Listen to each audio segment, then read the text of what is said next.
Okay, I should be live right now. At least that is what it's telling me. Yes, there we are. Hello. See people already waiting. Desk Glitch posting mushrooms at 4:20 p.m. Perfect timing. So today my plan is to make some presets in Vital. I just want to learn the synth more, basically. I want to come up with some cool tricks, find some new techniques, see if we can find some cool stuff. Let's make you a little bit smaller. And I had this idea. I don't know if Dash is still here. We'll ask him later if he's still here. An idea for like a big YouTuber collaboration thing, where I have this beat, right? This drum group, as I have it now. Just a kick and bass and some drums in other spaces. And my idea was to see if I can send this to different YouTube or producers, maybe YouTubers, I don't know. And to have them, kind of as a challenge, produce a track on this. Right, so they get the kick and the bass. And then the idea is that they add all of the other elements, basically. I thought that would be a fun idea, just to see how different people approach a project like that. Video would be something along the line of, I ask X many producers to work on the same track or to write the same track. This is what happened. Something like that. That's the idea.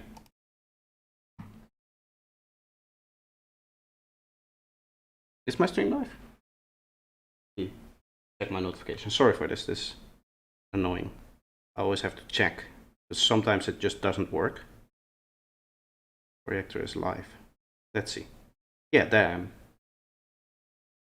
Streambot, stream elements bot is running. That's also a good sign usually. That means that people should start showing up soon.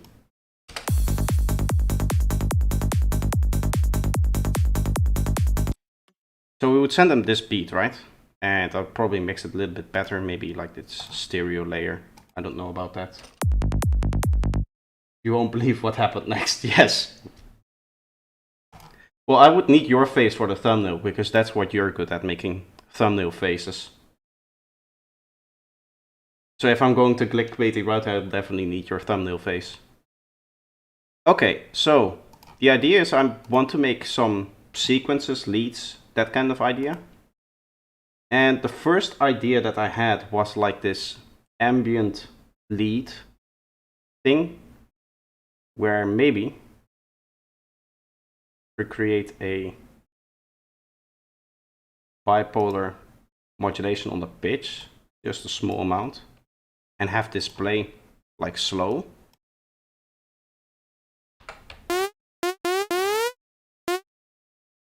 We won't trigger this synchronized, pour over, stuff like that.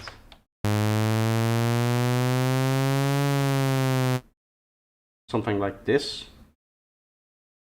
And my idea was to then bandpass this.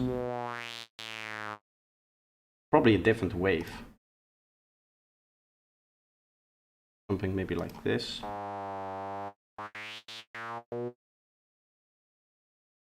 The amount of pitch is too much, I guess. I guess it could go with like 2 semitones. It's too slow.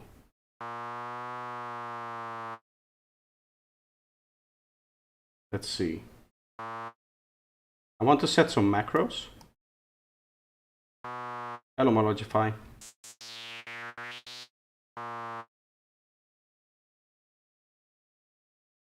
And then I'll turn this into like a little bit of a sequence.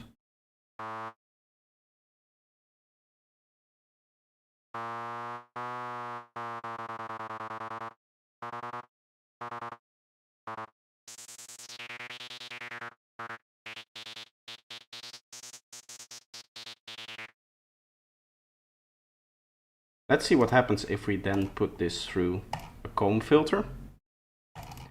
And then what we'll do is we'll have like this very high resonance comb filter. stretching all the way up, right? And then for this, we should be able to set the key. I think if we do some clever modulation with the note, we should be able to get the key. We should be able to have this key track. Or we could just do it like this, maybe. Okay, so I want filter 1 to go through that.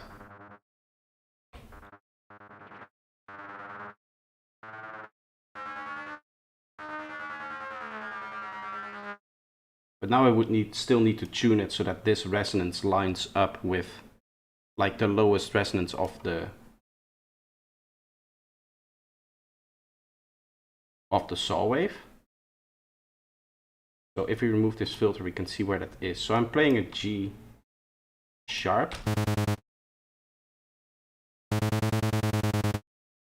Obviously the pitch modulation is going to ruin that, so we can go here.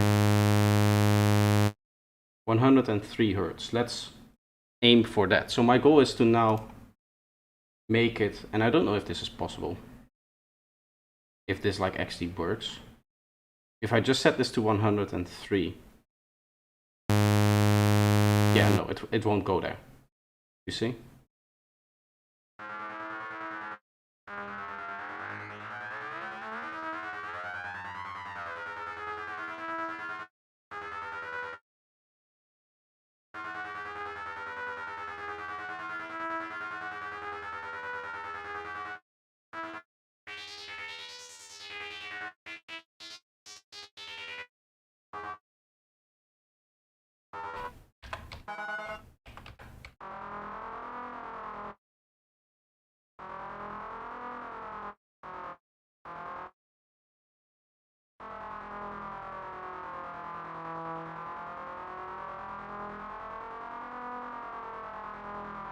It does sound kind of cool. That pitch change will like...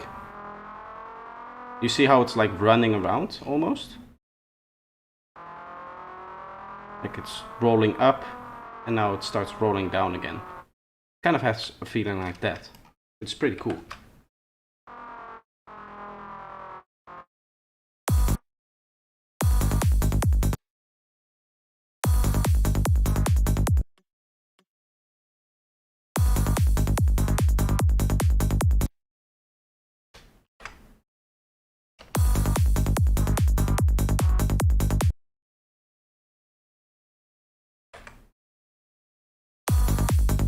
Just kind of making a pattern for now.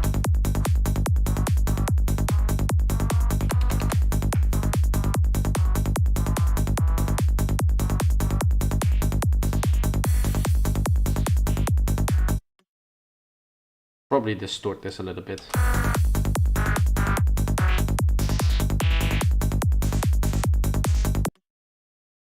I might make a macro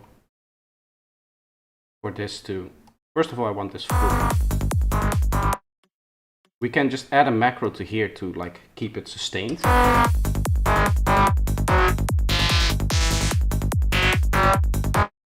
Might go 24 as well.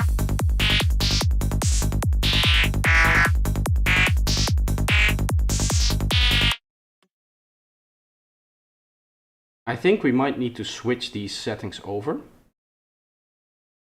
So have this be the comb filter, which means like this, and then we copy over. Oh, that was 2007 something. A little bit lower, and then this will be our.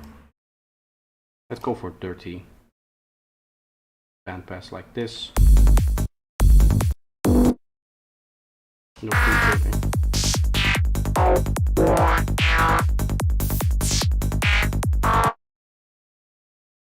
And this is okay, so then this would be obviously right here.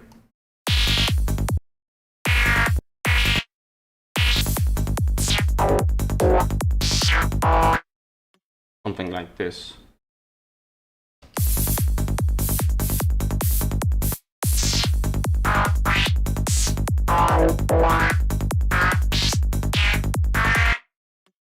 nice aggressive synth, actually.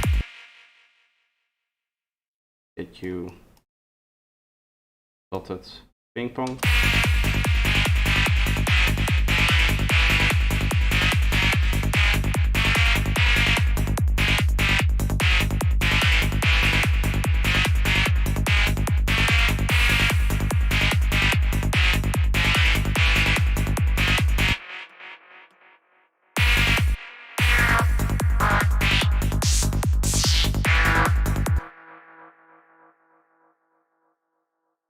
Vital is your favorite synth. Well, you might be in luck, because I'm thinking about like what I'm doing now with all of these sounds is just to create, I don't know, 100 of them and then have a new sample, like a new preset pack, because I haven't done one in a long while. Like I'm working on sample packs, which is fun, but sometimes a preset pack is nice as well. Let's try something here. Gonna make my SSQ waveform. I think the wave folder should work here. No, that's not what I want. I might need to use the bend mode in here, if I remember correctly. This goes like that, and then it just bends down like this. I guess that's kind of what I want. Turn this level down, and then we take FM from oscillator 2.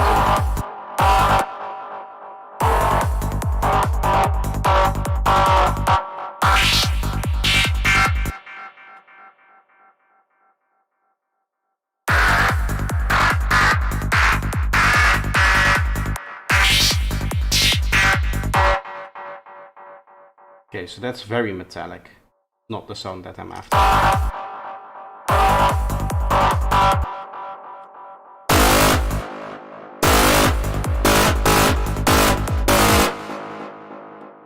It is kind of.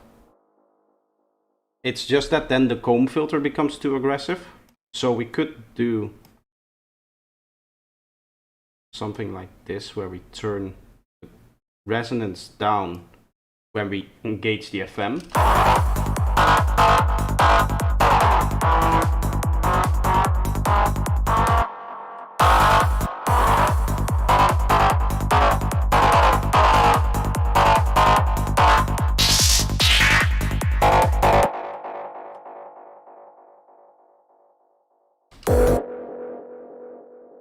Would be cool to have. Can you automate that? No. I could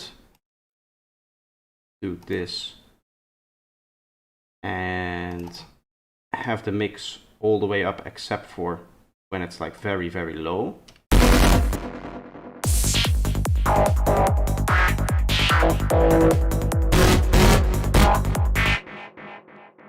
Now obviously we have some problems in the sub doing that.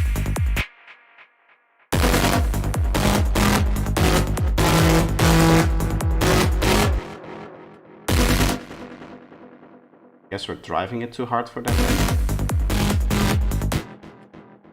Or it's not liking. Ah, I know what it is.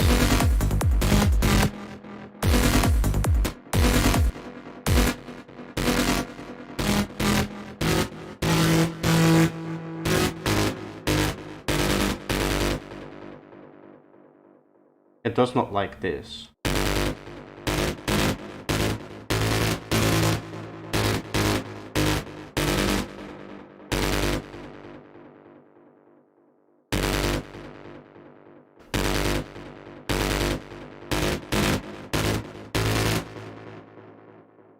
Why does it, even with this, get extra volume?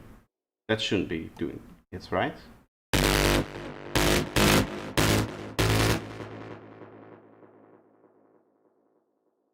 I guess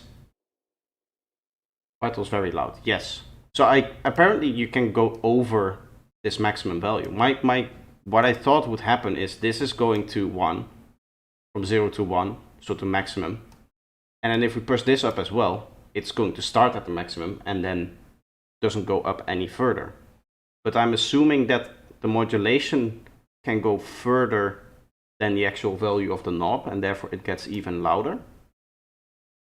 So we would need to use macro 2, instead of doing this,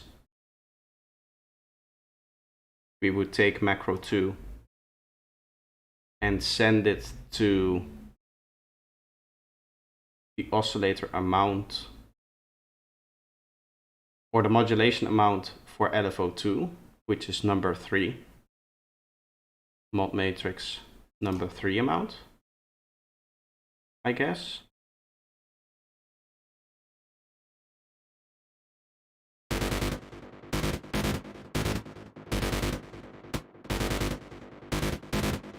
No, that's still doing it.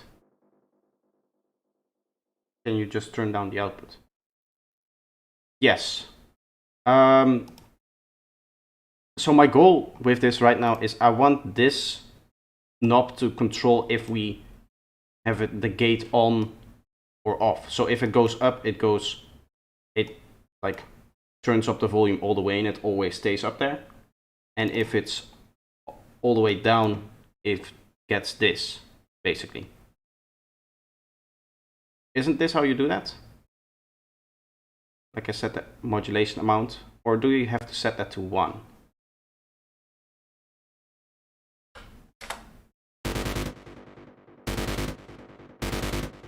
It's still going. What if I set this to 0? Now we're hearing that. Okay. If I now turn this down all the way,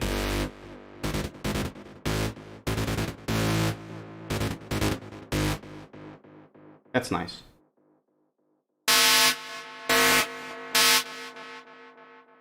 Now I can test this.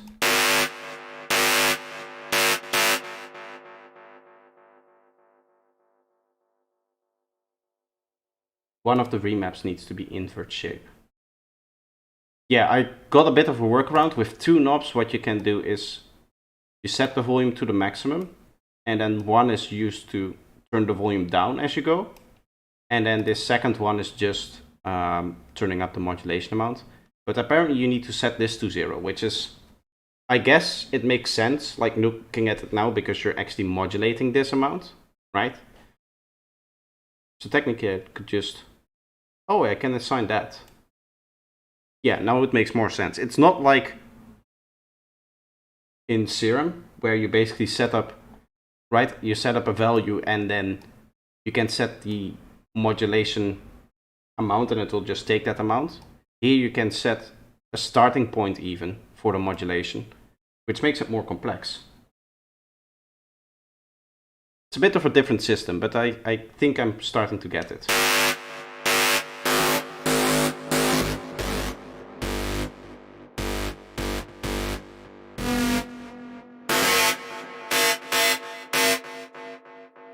Can slightly turn the mix down when we get that.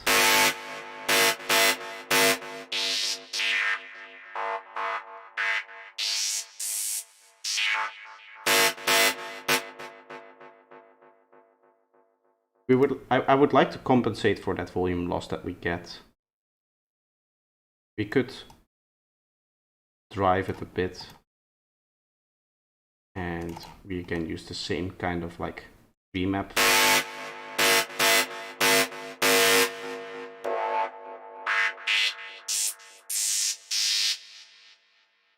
Could give that a bit more drive then.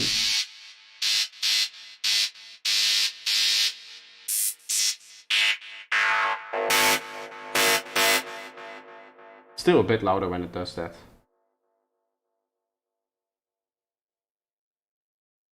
Can you replicate the synth in the background of DHL by Frank Ocean? If you send me a link, I can give it a try. A link with a timestamp. Something is existing here. Okay, now that's fixed.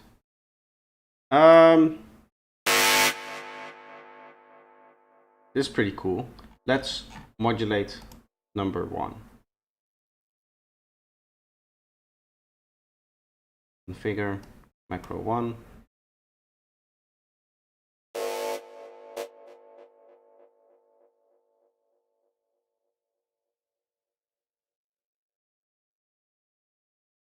Can go random.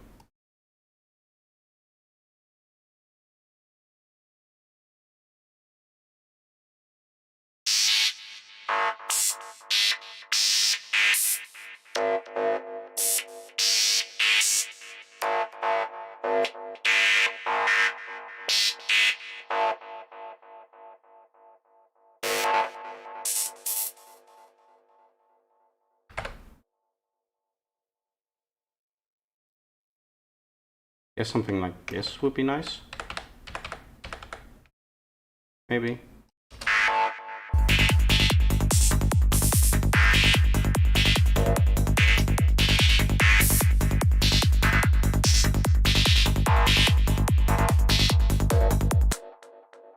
The only thing I'm a little bit lacking is some stereo width.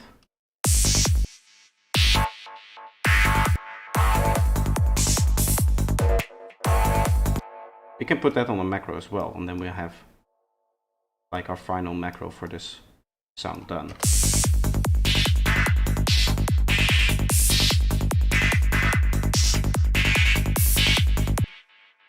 That's pretty cool.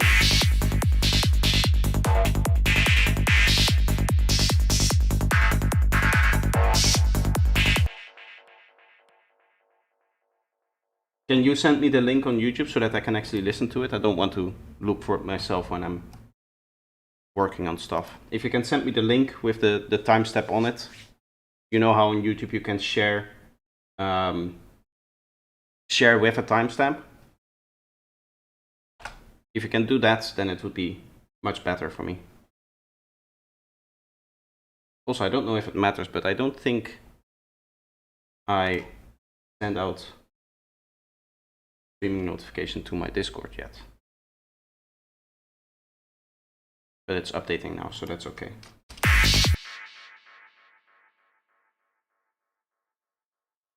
Links don't work in chat. Can I not turn that on?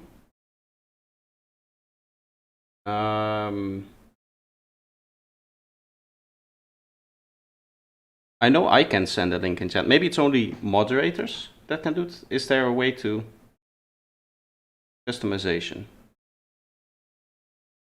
Who can send messages? Everyone. Slow mode. Live chat replay. Checklist, word, and more from community settings.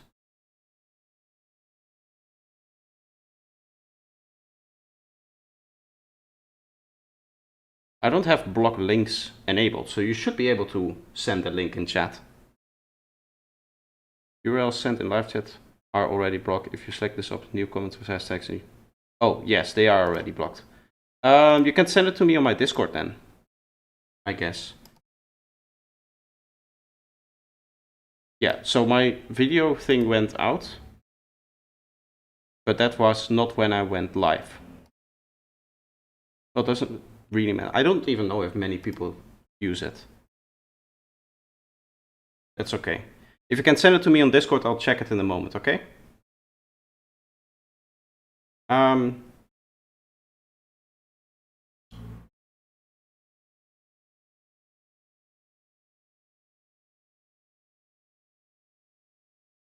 Try something else here.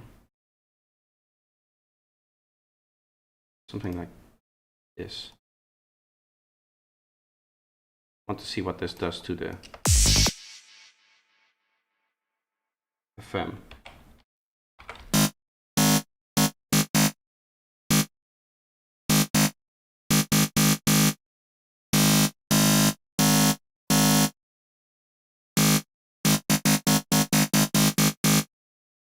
Sometimes if you have an FM setup, like here we're changing the tone a little bit by changing the relative phase. But you can sometimes create some really cool changes in the phase.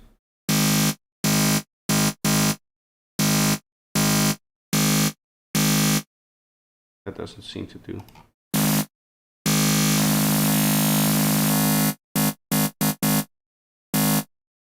For some reason, this shepherd's tone makes everything brighter.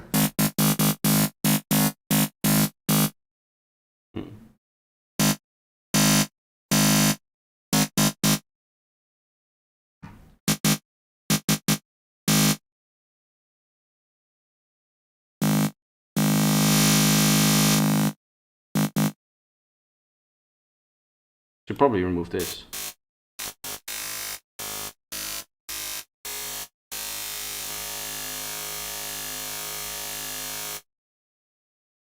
For some reason it detunes a bit. Is that...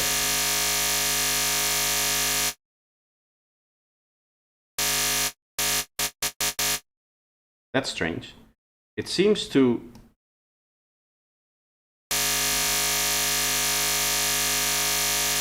Like, do you see how the waveform changes? You can also see it here in the harmonics. It's not a stable oscillation. Did sending the link with spaces work? No. No. That doesn't work. I don't know. Are you in my Discord? Guy Manual. If you send it to me on Discord, there is a topic called Sound Design Requests, and you can send it there, and then I'll help you.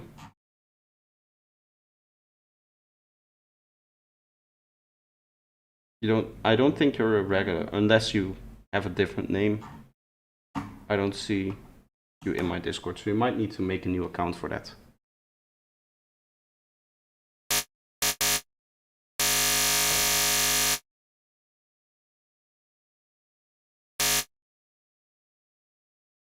What if I resample preset to wavetable? Yeah, do you see how it changes tone?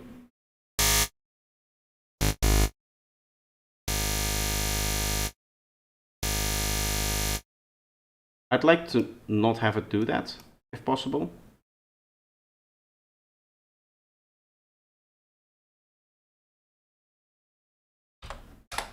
But for now, I'm just going to set up the modulation that I wanted to capture.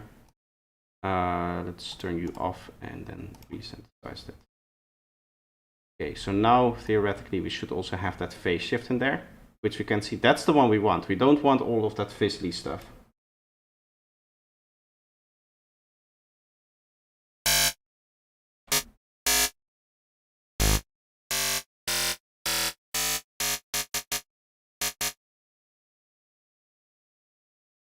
You post it now. Okay, I'll see it.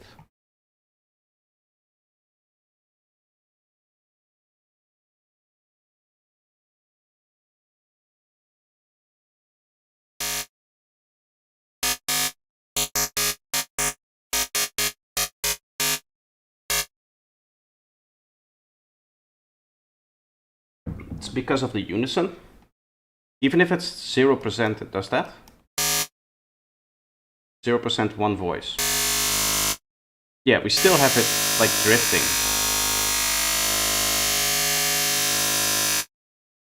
Okay, so that's the phase now. But you can still see it drifting even without that phase modulation that we have set up, right? Where we change the phase over time to create this mess. Because the reason why I wanted to do that is because you flatten a stereo image to mono wavetable. How is this stereo though? Is it because this is engaged? There we are, we have the timestamp. Let's have a listen. I'm going to create external recording track with timestamp. Perfect. Thank you.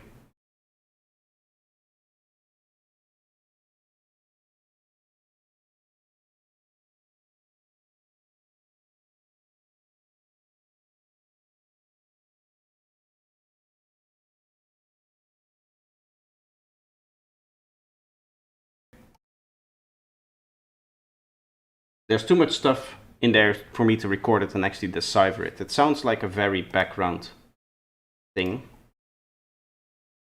But I would say something like a triangle, maybe.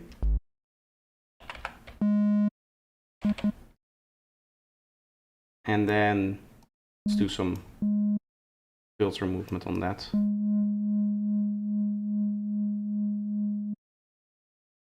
And I'm going to go for a little bit of a fine tune as well to get that like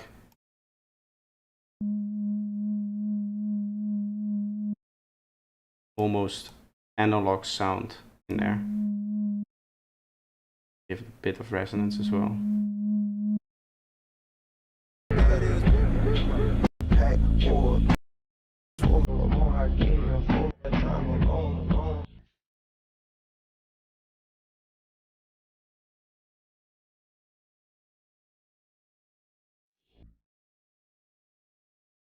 In terms of synth, that's probably what you can do. And I think the trick to something like this, let's make a quick chord progression.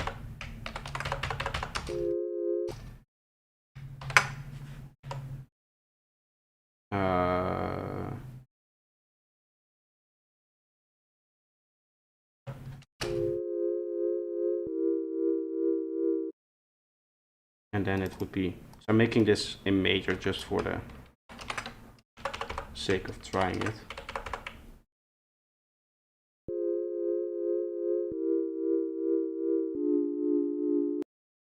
That's not right. Let's put this in C and check. Yes, this one is there.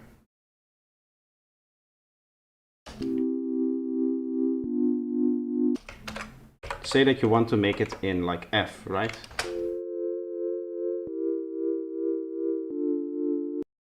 We can clean this up a little bit, give it some nice attack, maybe add an extra layer of it.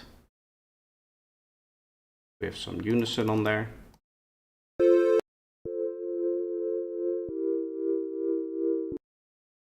Give those the same fine-tuning modulation. That those match.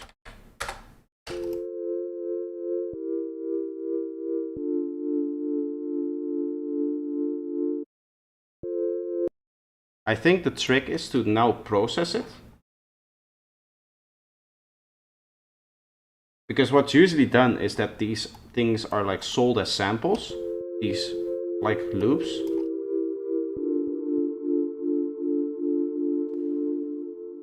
And then they already have like processing on them. But then people will usually manipulate them. So you'd have something like this.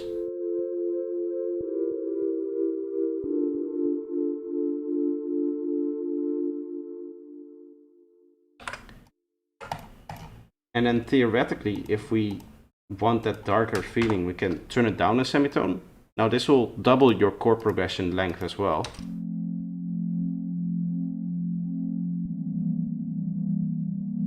The chords sound great, don't worry about the chords. But you do get this kind of like dark feeling that we hear.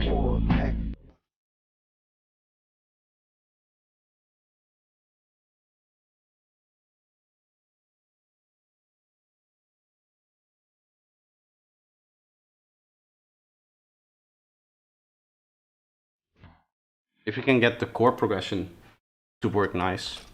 It's a little bit hard because you're not entirely sure what's going to sound like, because obviously it's like an octave down.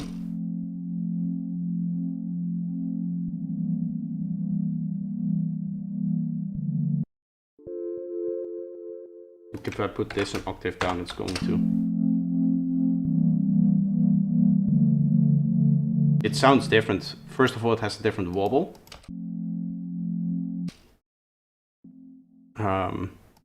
But I think it also does lack a little bit of texture because you lose the highest frequencies. A little bit of noise, maybe, yeah.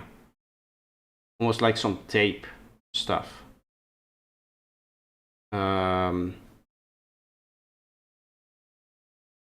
Organics. Do they have like tape noise in here?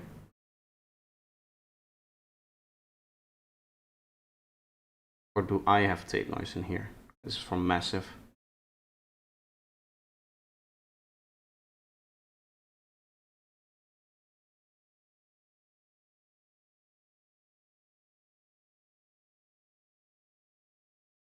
Does practice make perfect for apply for making presets? You need to be talented to be able to do so. I've been trying for so long, but I still couldn't make anything good. The main way to improve your own like preset making is to make sure that you write stuff around it, because you don't really know what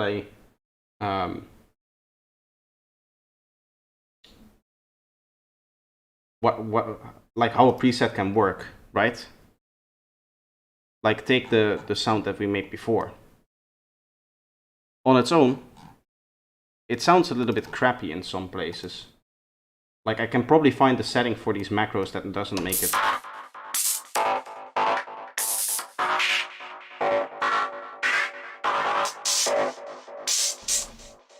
But if I'm able to work this into context and mix it and everything, then I should be a lot more able to like create a good sound out of this. So what might be happening is that what I see a lot of people do is they often use the halftime which layers the lower octave halftime with the sample 50-50. Yes, you could also do that. Then you would just like duplicate this. To get back to preset making, there isn't a lot of talent involved, I think, or at least either I'm talented and I don't understand it, but I feel like I have a pretty good grasp on sound design right now. What I feel is the most important is, context. Another good example is this sound. Sounds terrible on its own. I wouldn't use this in a track, but on the bass line, it already sounds a lot nicer, and if we add the drums in there as well, it gives a nice bit of extra grittiness.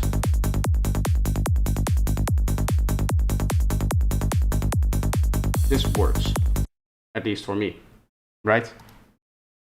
So part of it is recognizing that it's not like a preset that sucks, but that you can take it and put it into a context.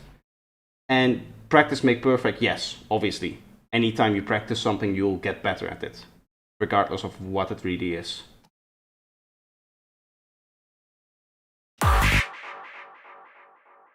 Thinking of checking out his masterclass if he does into sound design. I am going into sound design in my masterclass a little bit, not the sound design that you might be interested in if this is the kind of music that you're listening to, right? The DHL stuff.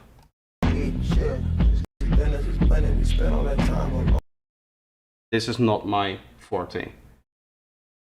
If you are into psytrance, I am working on a version 2.0 of the masterclass, which is going to be a lot bigger. The other one was 4.5 hours to make the whole track, and I'm currently done with the first 3 chapters of filming, and I filmed about 6 hours, edited down to just under 3, and it's just making the kick and the bass and the top loop drums. So I go into much more detail. So if you want to listen to my masterclass, then wait until I finish this one. I was busy with the noise in here.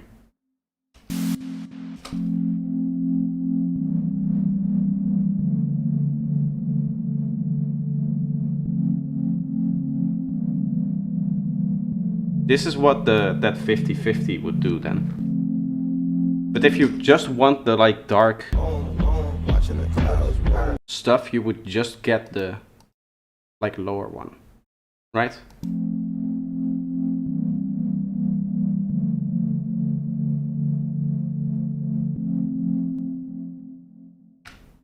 Let's actually record a second one as well. So what that will do is it will have the delay in the reverb of this last chord in here.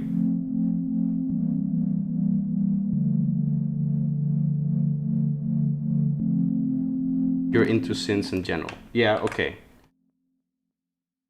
I'm going to, for my masterclass, I'm focusing on sidetrends. Obviously, I'm making a sidetrends track. I haven't not gotten into the actual synth sound design yet, but I'll probably use a combination of Serum, Vital, and Kilohertz, so you'll be able to pick some stuff up from that.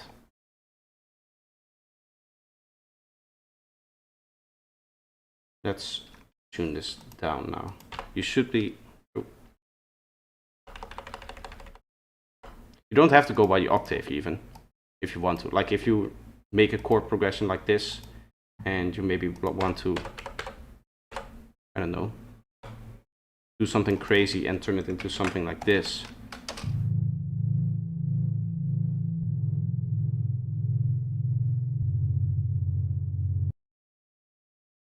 That might be a bit too low.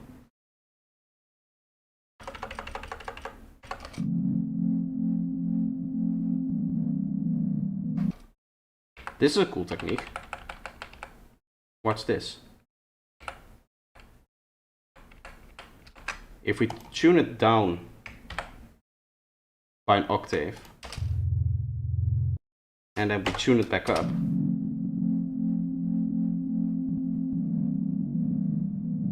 you kind of get this like glitchiness onto it. Or you can complex pro it. You get nice watery effect on there as well. Nice long envelope settings, it kind of washes it out a little bit.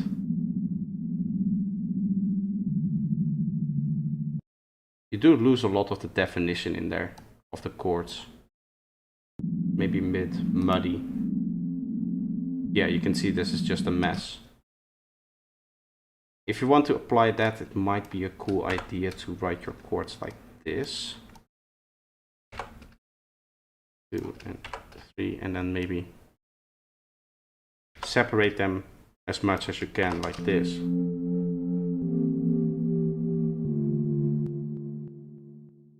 Let's try it with that, right? I'm trying to get that watery feeling. Yeah, the fluttery effect, basically.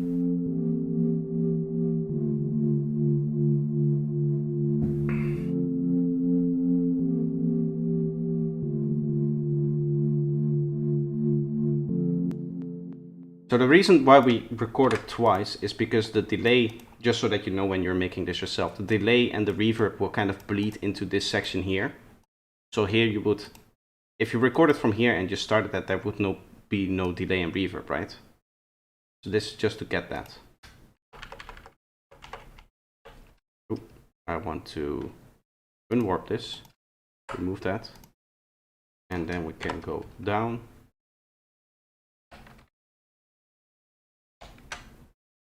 Can go up again.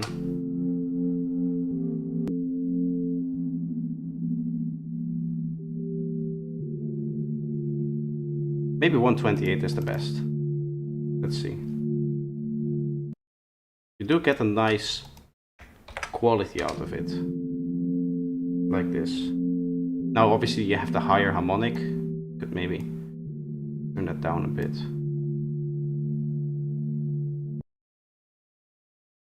Maybe need to like follow it.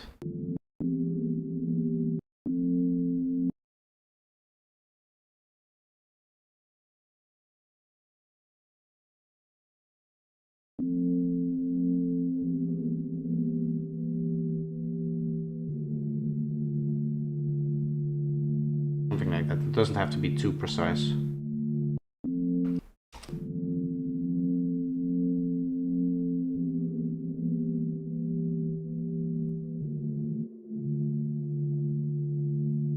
Get something like that.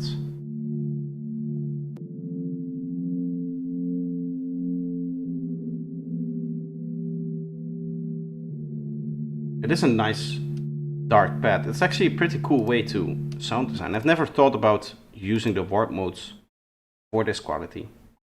I know you get kind of like a washed out sound if you double, like if you up an octave. Hello, Lucas. Nice to see you here. I think I was doing something. Yeah.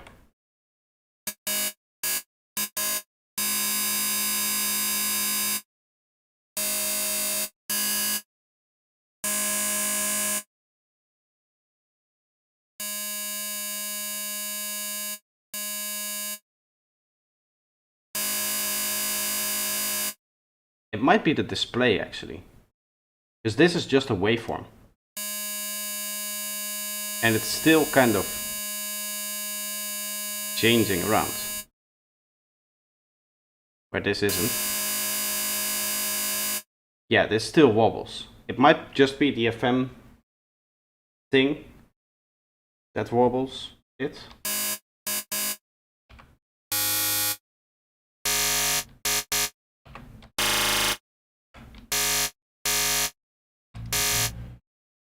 Okay, so this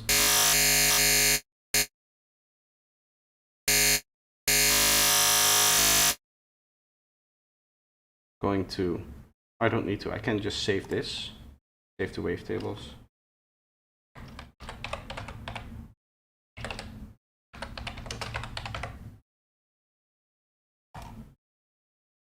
Appreciate the tangent, give me a lot of new ideas. Thank you. I like that. User.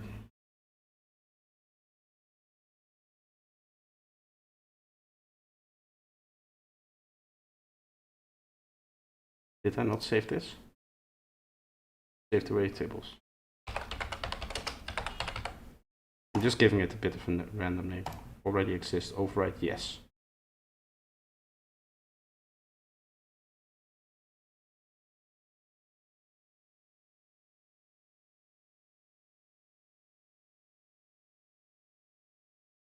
Or is this? Ah, here. Ah. Now the idea is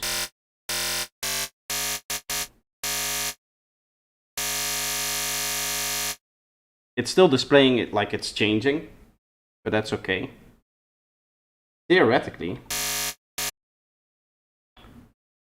Okay. I think I'm back. Let's hope so. Yeah, it does seem to be back. Had a little bit of a minor crash. Something I could recover from.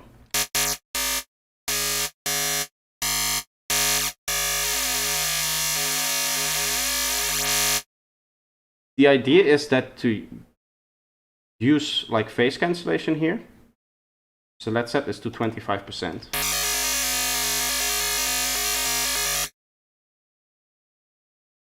Kind of messes with it.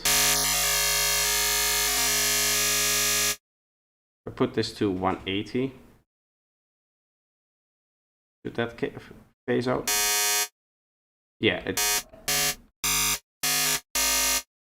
creates random tones, right? We could set up a random. Sample and hold 1/16.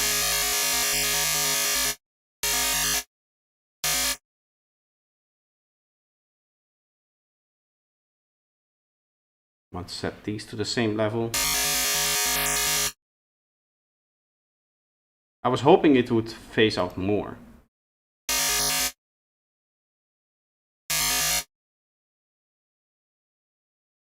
Maybe if we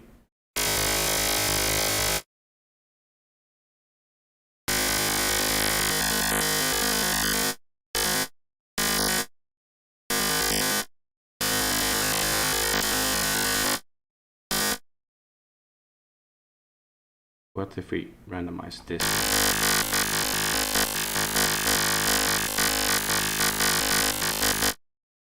That's kind of it.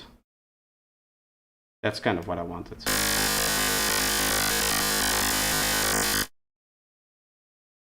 Creates different but similar tones. Maybe force mono. There is a way to do that, right? Isn't there? First of all, I want high resolution wavetables.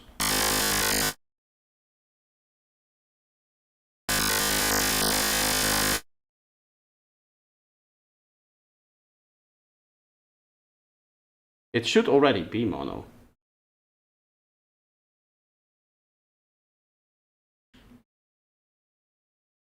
Unless somehow the bending makes it stereo, because this is a monotone, a wavetable. Like it's not 2 channels. There's a dog barking upstairs. Bit annoying.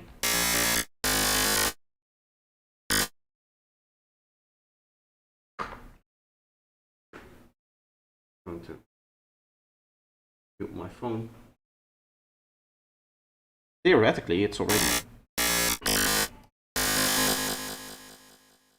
mono. So we can just change this to create a little bit of a... That kind of works.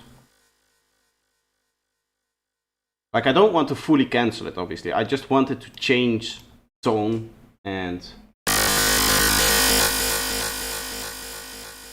have this little bit of a phasing mess, right? Which we have now. We have the phasing set up.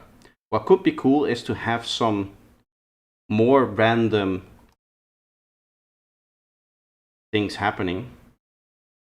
Like so, for example, we can sample and hold 16 note both of these.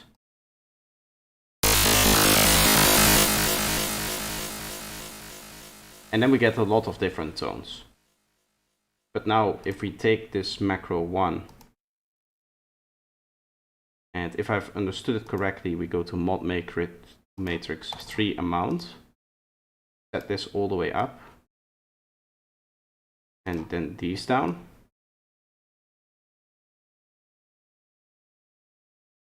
Heck, I can do it like this. I can just drag a macro up on this. This is much easier.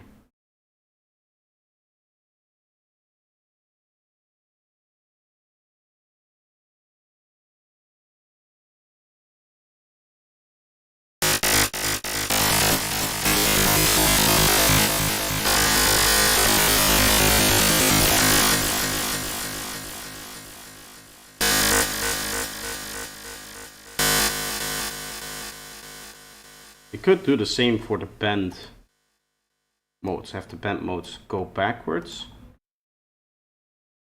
And set modulation amount on this as well.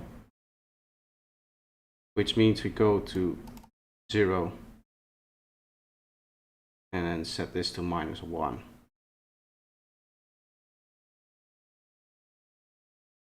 Same for this one. 0. -1. The range is too low.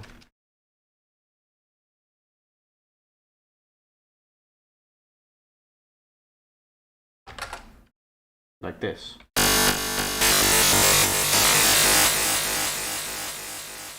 Now it is a bit of a mess, so I'd like to clean it up a little bit.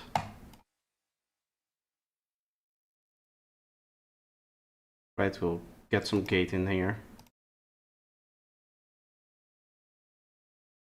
Here and here. Please go down.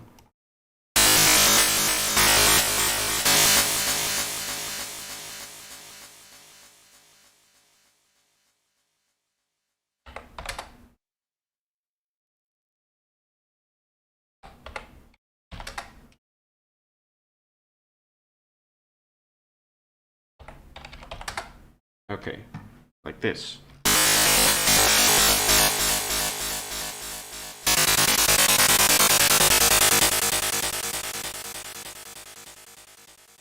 So this is it open. And you can imagine that we would also have a version where we would have like the bandpass filter on there.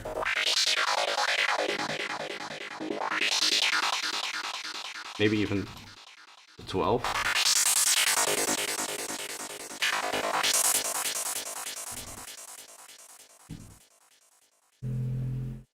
We can create a random process for this as well. Basically, I guess.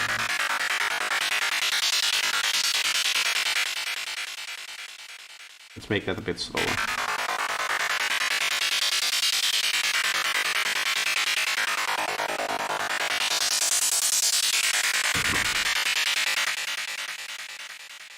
Now say that you don't want that. You can just have a macro which does like the mix, and you could even like halve it.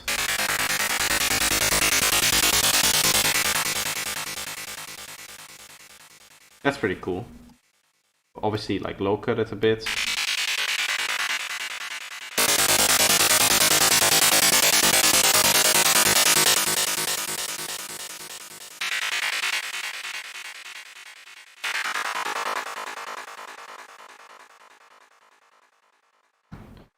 Let's add a little bit of chorus, I guess after the distortion would be best. I want to remove that. I want no feedback. I want a high mix though.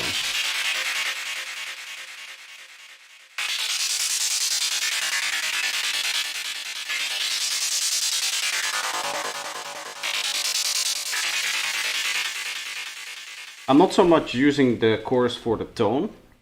It's more about some extra stereo to it. And I guess I could lower the mix there for a little bit.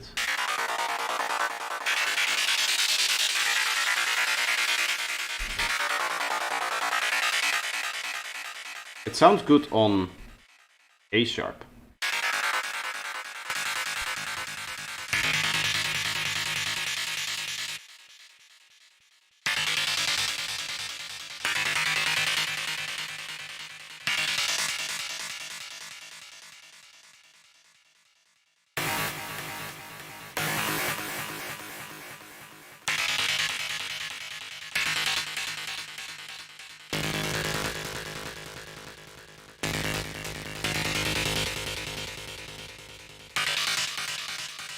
Yeah, I do want this.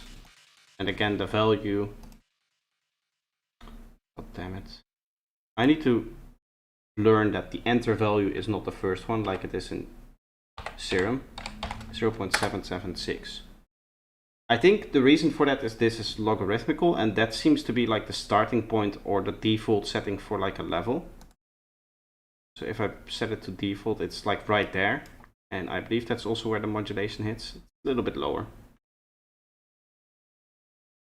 Because when you set this to default, it says it's at 0.5, right, of level, but the modulation, if you add that and set this to 0.5, goes only to there.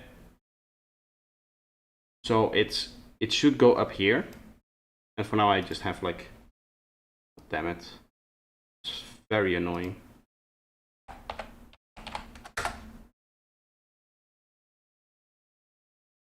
Like this, which is kind of where it should be, I think.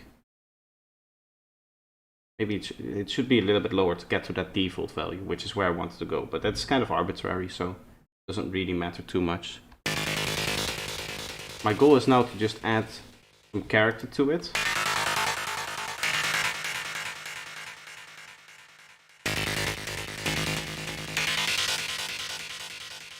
Probably not with an FM, but maybe.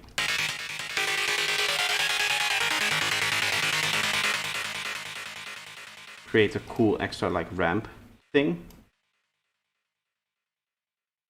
by going down to 16/1.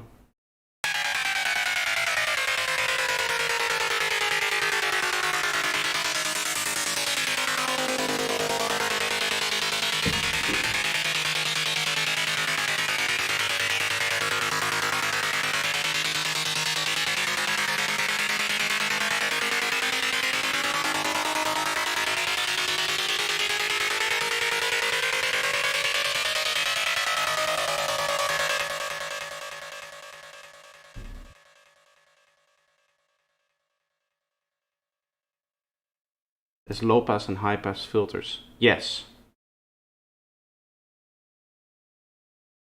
Something you don't see much in Wavetable synths. Hello Patrick, how are you doing?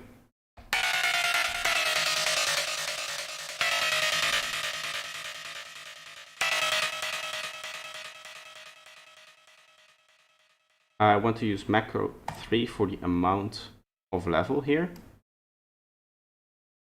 So we can set this to 0 and then set this to enter value 0.776. 776.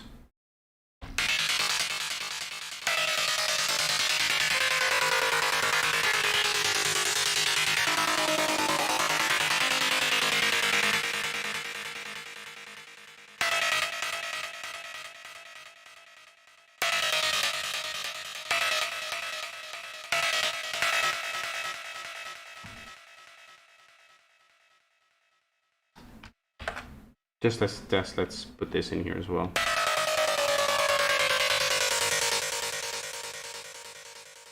That's a nice sequence, basically.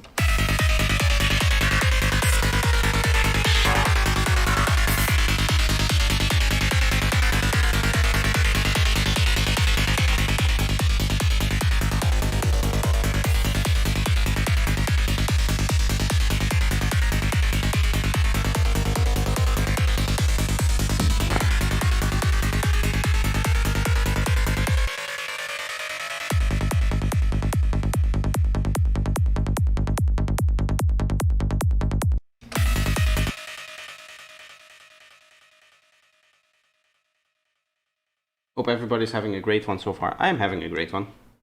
I'm feeling good. So this is our extra tone, right? The synced idea. Looking for something we can do with the final.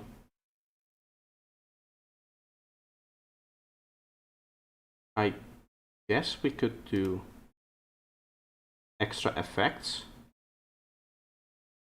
We could maybe try to create one of those like reverb or like ambient fills, if you know what I mean, where you like turn up the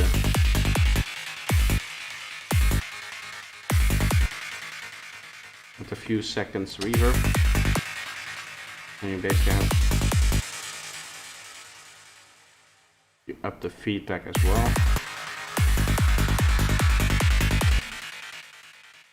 Let's say you're playing it for a while and then you go like this. It's almost like a cool effect. Let's try it like this.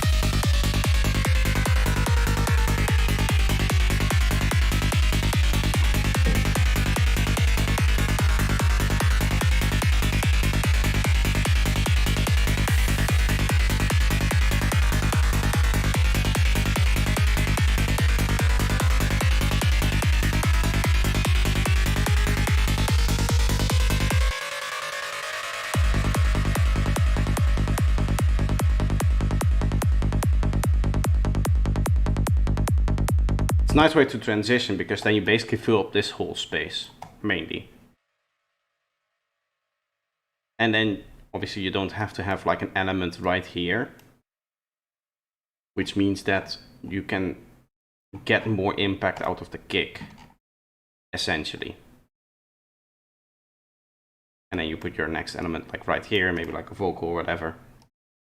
This is basically going back into the quieter bit of your track. I should save this. Go to projects.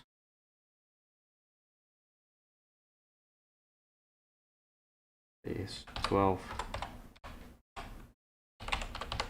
The 12th, right? Yes.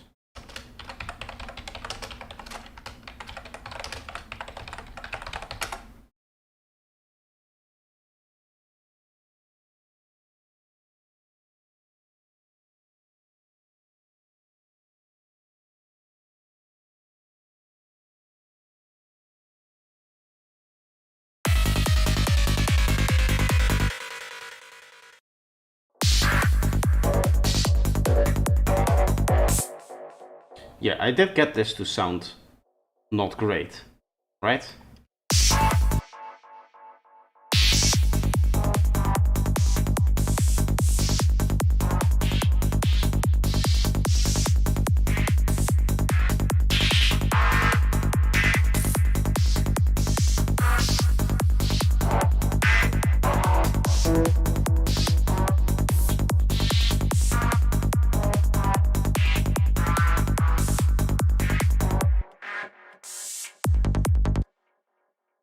Turn off this.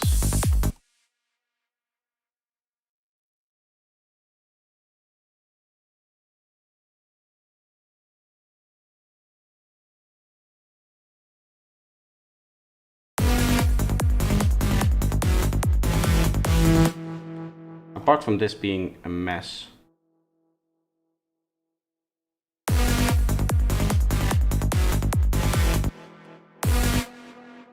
This filter is really useless if at 400. I have it at 400 Hertz now.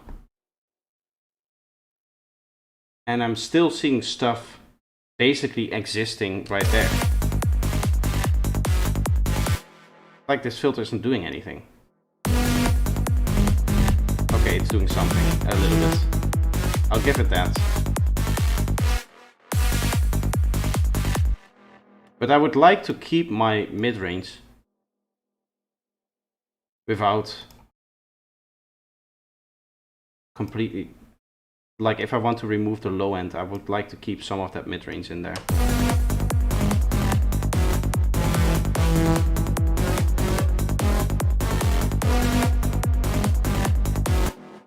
This is why we need steep filters, like this.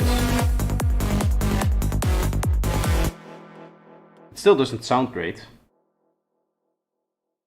Maybe if we put this filter here, then what will happen is or even here, these effects don't have to deal with the low end.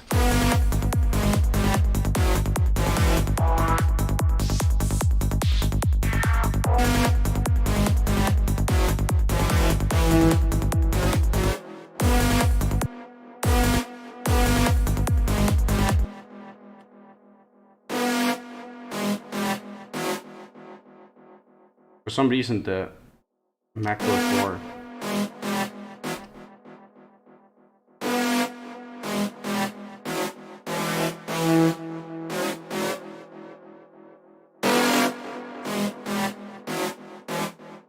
how did I have that set up?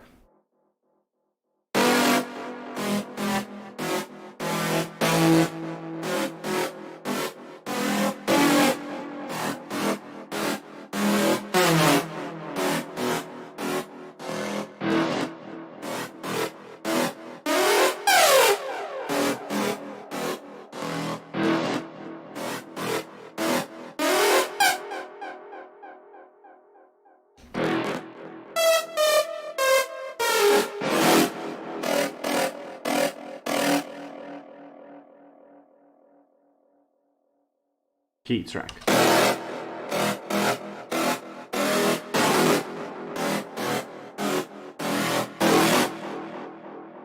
Wait.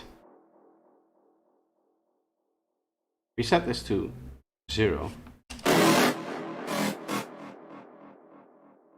Should probably have saved that old one.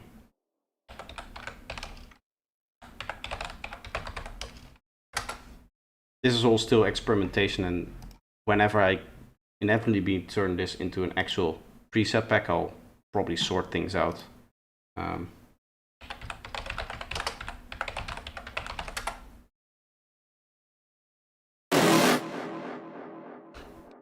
Just to check here, this means, like looking at how that seems to work, it suggests to me that I can take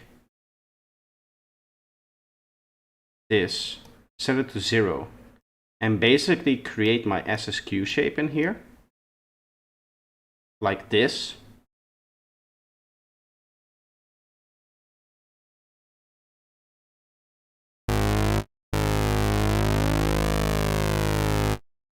Nice and drifting again.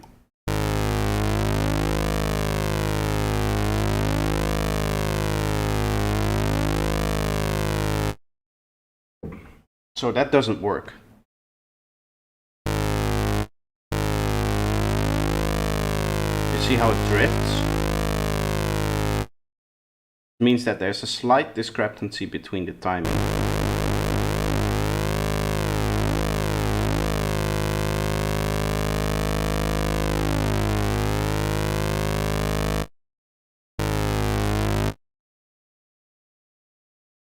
We put this like a little bit higher.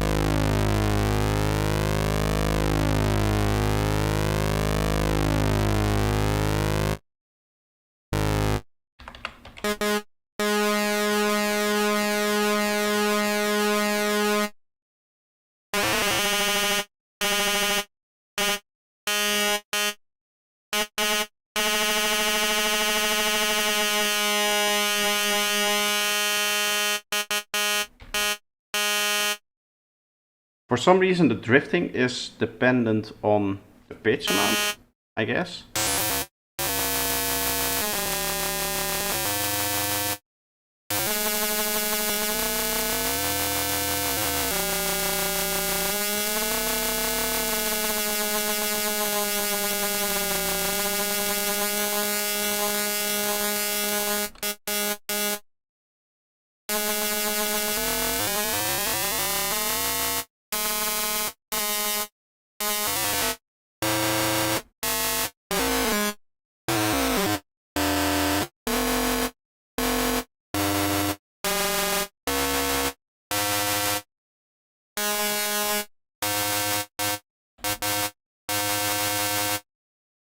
Like, the drifting isn't the biggest problem, but it doesn't sound great.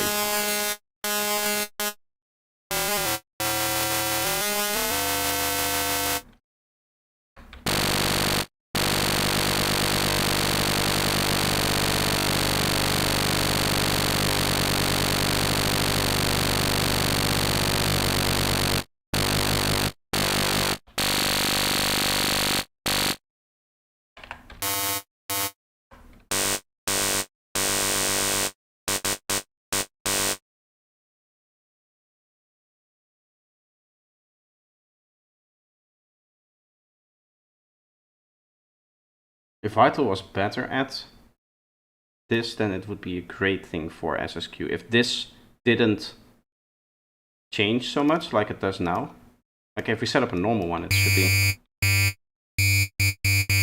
like it's always stable, right? It doesn't change. I do want to try then to use this.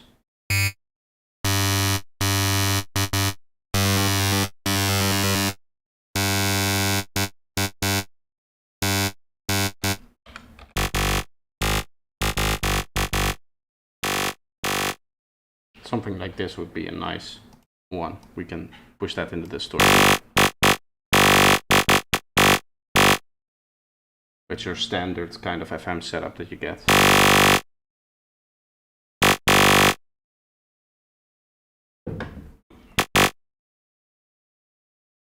And then obviously to turn this into like the real classic sidetrans lead, you take your random.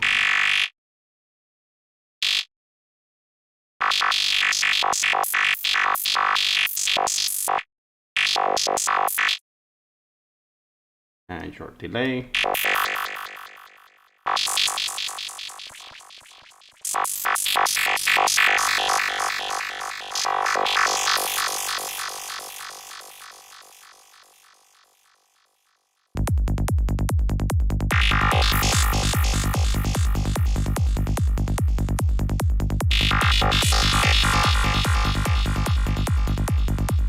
And you get that.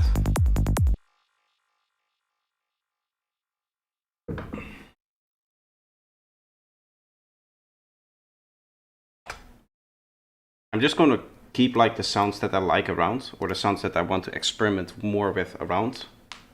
Like something like this, I'm definitely turning this into a preset, because this is nice sounding, right? The only annoyance that I have is that it's not synced to the project, but it's trigger. I could sync this, right? Yeah, so now that's good.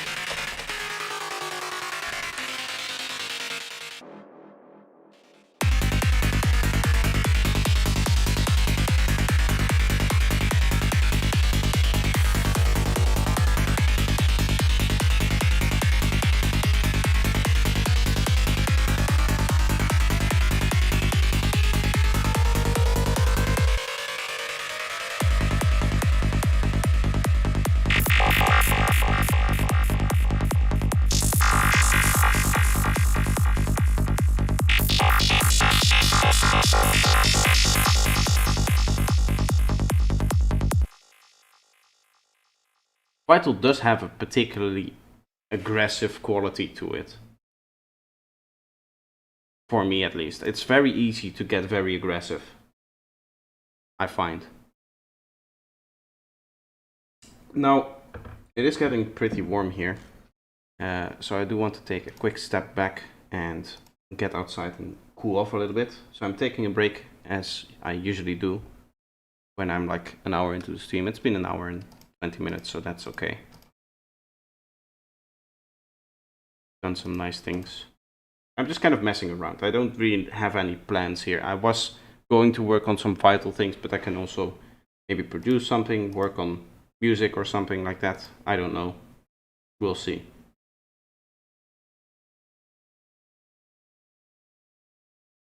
Could be a reason why the high-tech channel likes Vital a lot. Yeah, it's pretty easy to get stuff. Like this sound here, how easily we got that. Right? That's very high-tech. Let's get some of my new stuff in here. I'll have you listen to this. I've never shown this on stream before, this song. This is a demo. Don't mind the shitty mastering and mixing. I still have to do that. It's all about the idea here.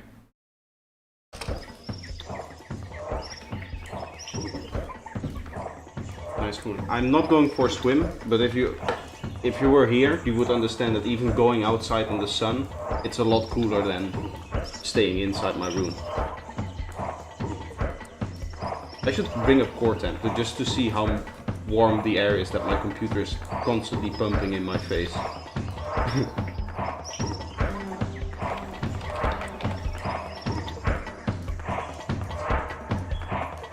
Nice, it's about 60 degrees. So yeah, anything outside of this room is going to be cooler if your PC is constantly pumping that much warm air into the room. I'll take a break and be back.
Deep Jungle Walk vibes in the intro. Yes, very much.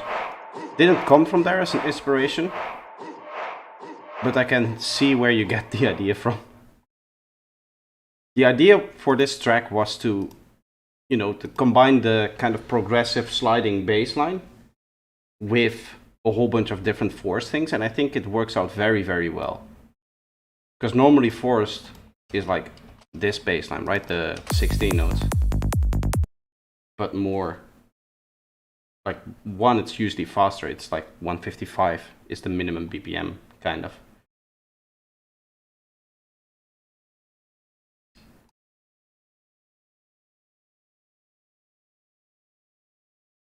I would say for that track, the idea is finished, but it needs mixing and mastering to make it actually work. Although it's not a bad mix, in my opinion, because there's not much that can go wrong in terms of separation. Like the bass line is just bass, and you have all of the lead stuff, and the kick is very click, and then right there's not like a long hat on top of it or something like that. So the only thing that I really need to do is like take all of the lead elements and separate them a little bit more, maybe, and then it's okay.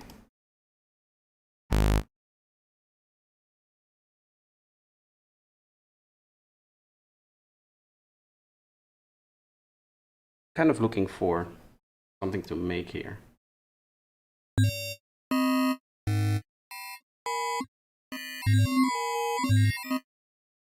It might be cool to do something like this.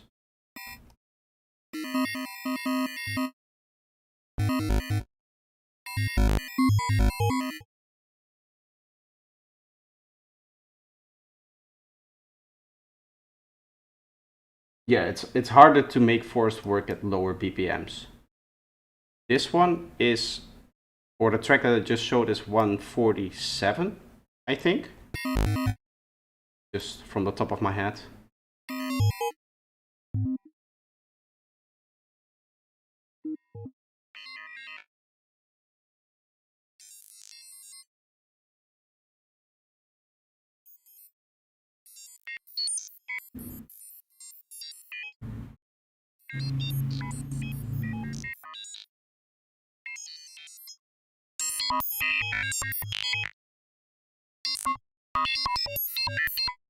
That's pretty cool.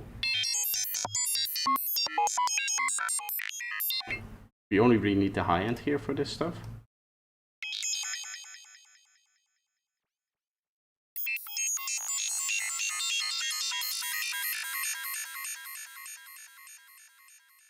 Like a nice high lead that you would put on something. You could even go like this.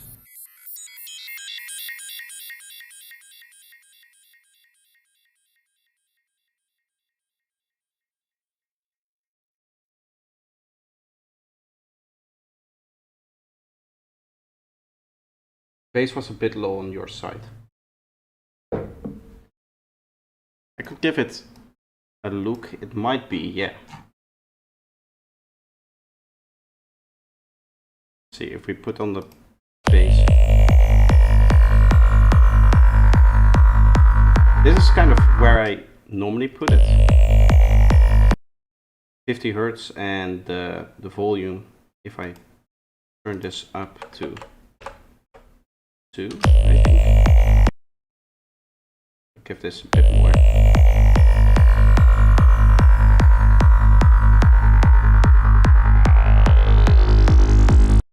We're at -3 for the sub bass. So for me, that's I'm almost tempted to say that's pretty loud, because the problem with this bass line is that it's sustained, right? So the sub is gonna come through like mentally more.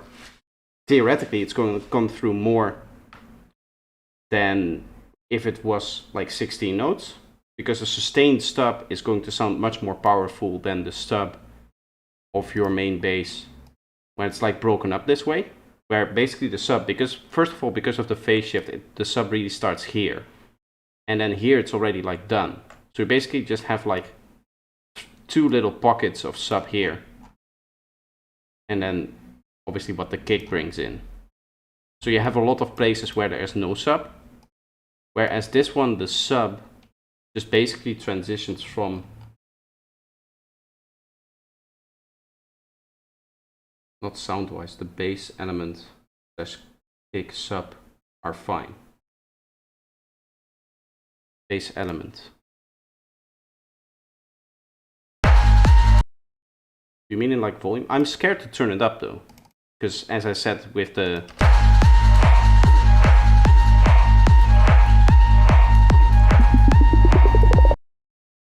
to me, looking at the waveform,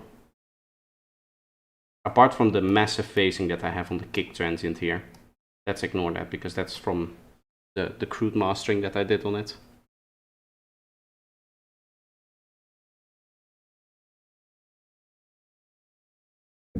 In terms of levels, I feel like the bass might even be a bit too loud for me.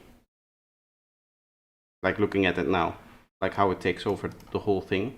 It's not like it's dampening the elements a lot, I think.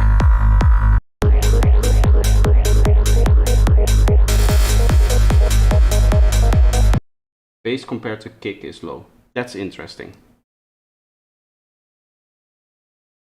It doesn't look like that in terms of looking at just the waveform. Like this does make sense. It's even, you would even maybe say that this is a bit too loud. The thing to understand here is that this bass line is just like 3 harmonics.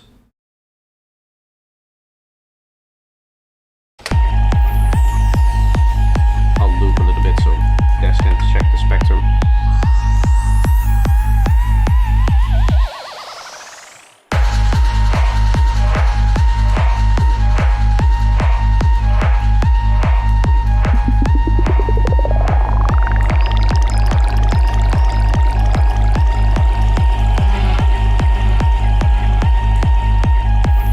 Yeah, that might be an issue.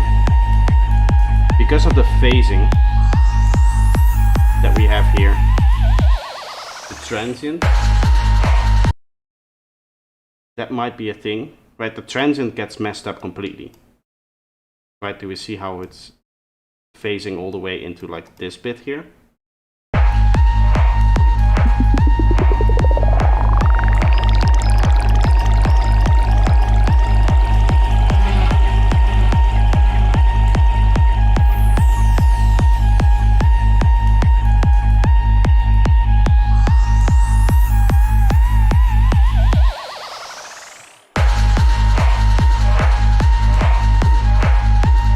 Sound is sharp in 1K.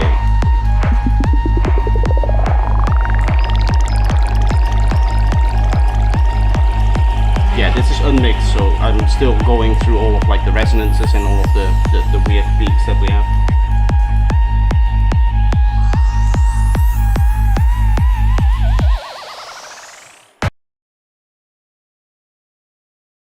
If we want, we could work on this. Seeing as there is a lot of interest for this track, I could just open up the project. Do a little bit of that as well. Like I'm not bound to doing, this is 70, right? Yes. I do want to save that. Sorry for the confusion, no worries. We leave that, this is a session.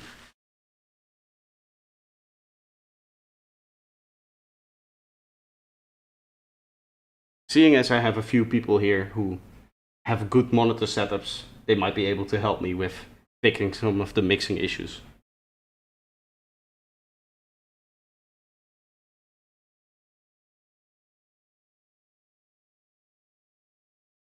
It's gonna take a little while to open it, but that's okay.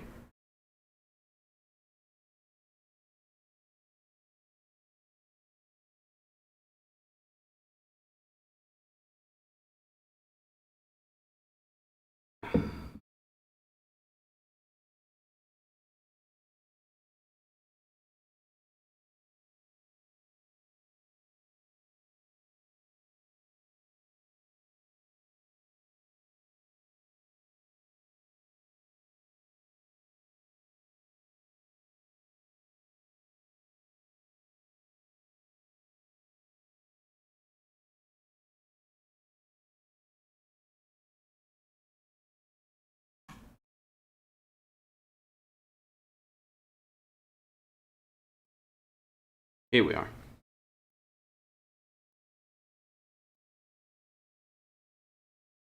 First need to know what I'm doing in the master. I think if I turn off my temporary mixing chain, then the kick and bass was not flashing, so that should mean that it comes from there. Still needs to decode this.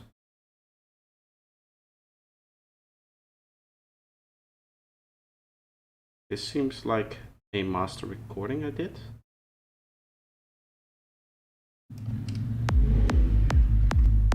So this is without my master on it, right?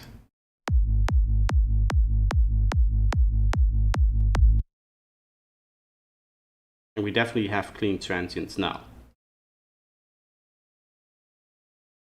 So if I turn on this, do we still have them?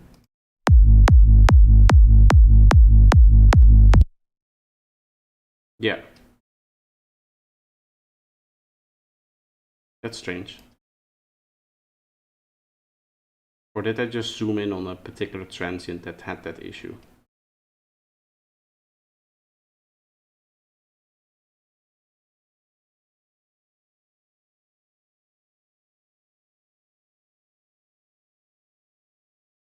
That's very strange. We saw definitely that it was.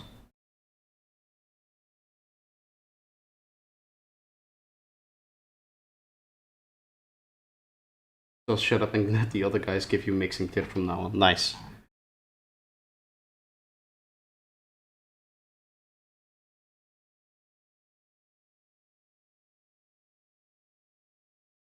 That makes no sense, by the way. Why is this so messed up then? Because this was the same render as this recording.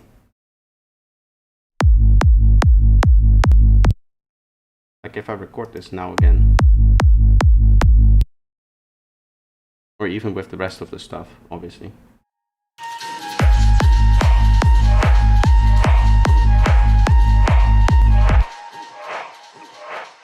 It is completely clean, but this kick here is already completely messed up.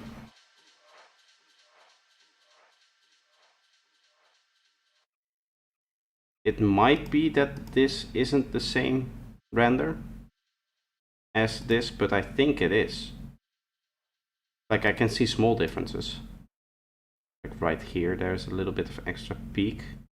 This thing, which is not there. But I thought that I record, because usually what I do is when I'm finished with like a project like this, I'll do like one of those quick masters that I did for this one, and then I'll do a full recording. Sorry, there's people living here in this city that come by with bikes a lot. There's this one guy here living here that I think owns his Lamborghini or just rents it all the time, and every Sunday he just drives around in his car making too much noise and messing up my stream. So yeah, what I usually do is I just record all of it, and then if I find any issues like in the waveform, if there's any part that it's way too loud or something like that, like maybe this breakdown could be a little bit less in volume, stuff like that, I'll usually correct for it.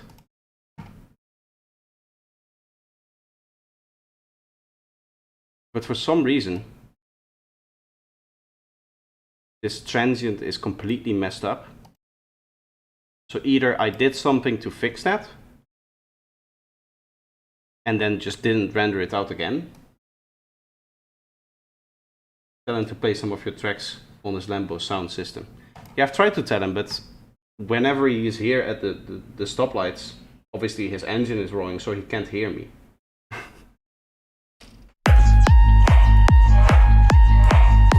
That's a weird thing.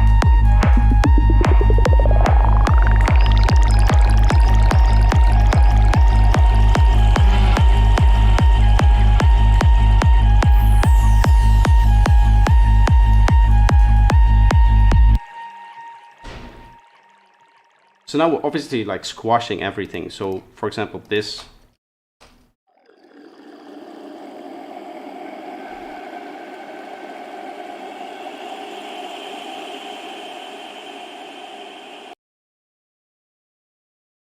The mix to me sounds okay. Like listening to it like this, but when I did my master, I feel like I'm squishing it a bit too much, maybe.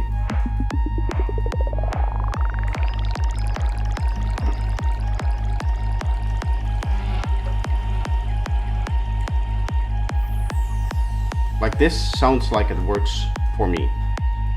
But then when I pushed it into that boost, we can definitely hear like how this sound is then squashing out this.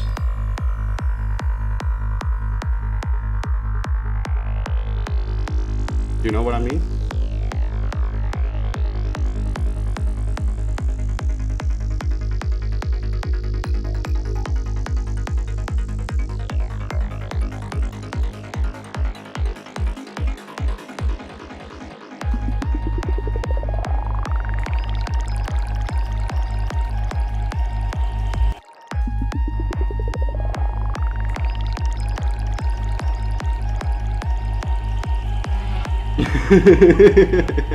Phase shift it and then play it.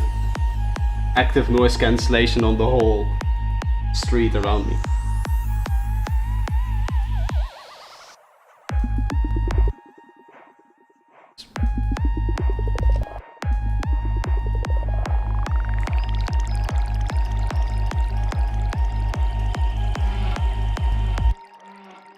Hitting the limiter and affecting the low fundamental. Yeah, so I'm removing some of this here. Right now we're not hitting the limiter because I've turned it off. I'm still a little bit scared of the massive phase shift that we saw in here, that part of my problems that we heard before is that phase shift on that flute sound. Let's listen to that flute sound.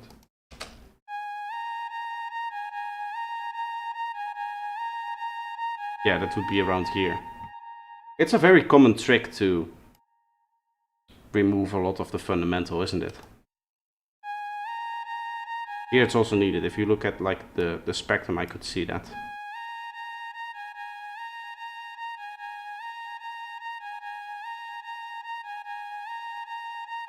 Go for something like this, maybe.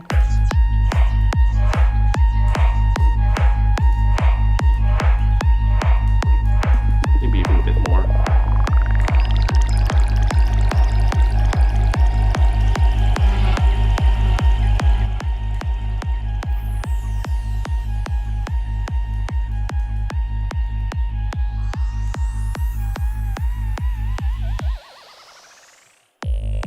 Projector has 4 field mics outside of his window to cancel the outside world.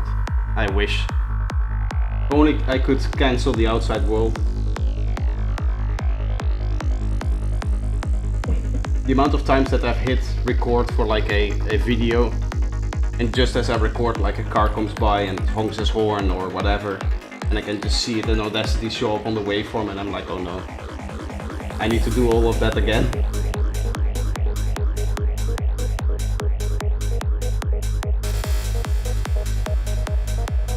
Or like an ambulance or something like that.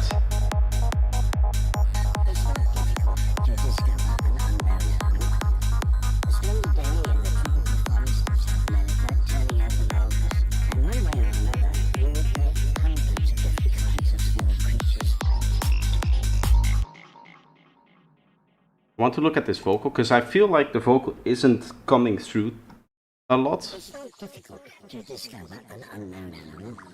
I think I can remove some of this.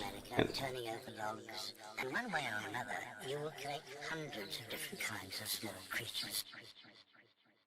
even though we're introducing a bit more high-end this way, it gets a little bit more presence. It's not difficult to discover an unknown animal. Spend a day in the tropical forest of South America, turning over logs. Flute is a lot less piercing now. Nice. You will collect hundreds of different kinds of small creatures.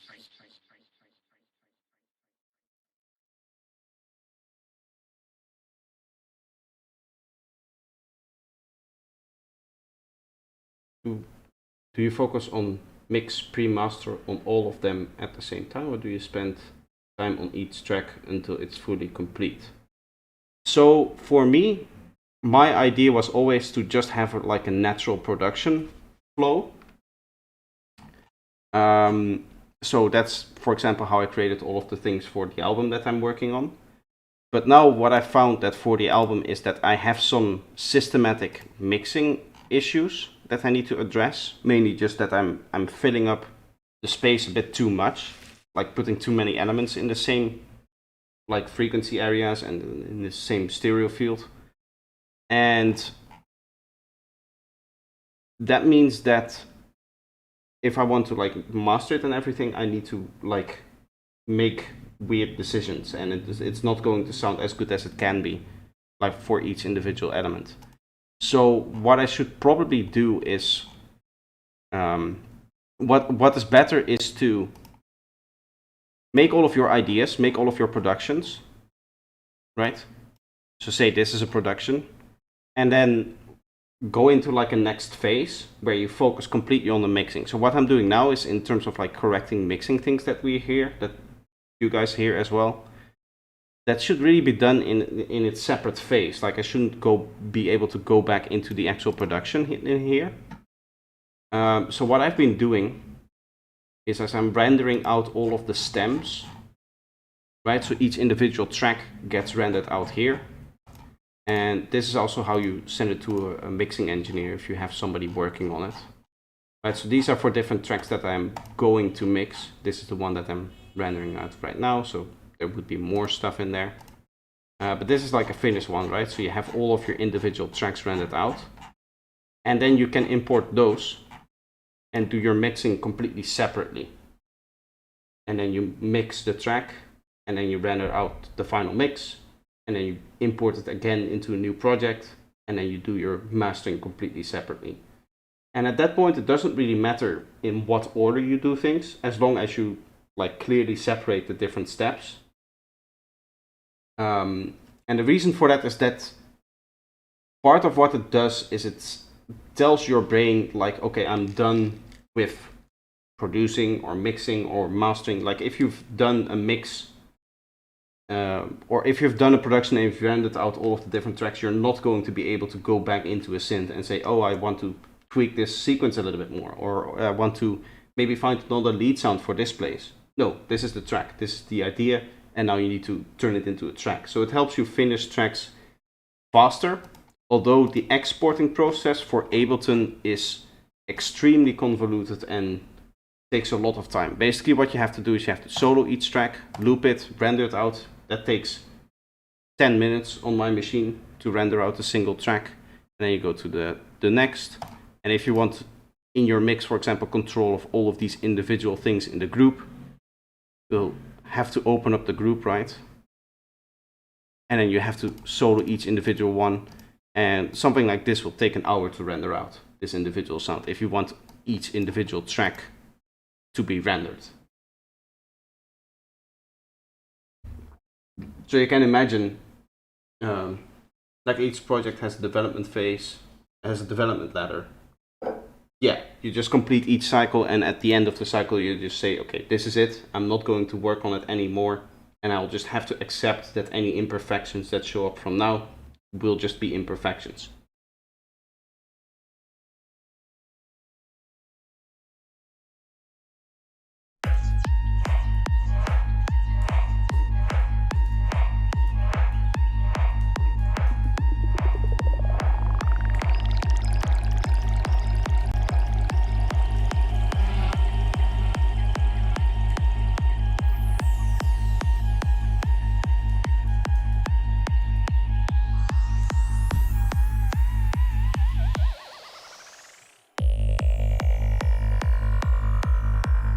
I really like this transition, by the way, where it stops and then this new synth just comes in and starts playing. This synth looks really cool on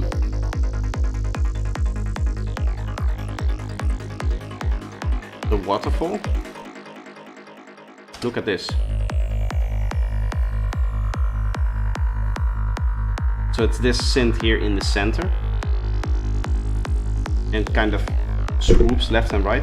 Oh, sorry, I hit the mic there.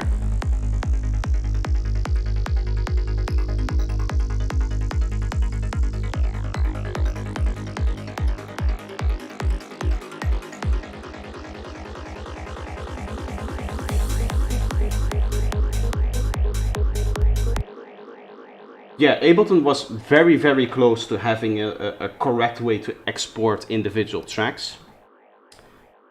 The problem is that it doesn't take into account groups.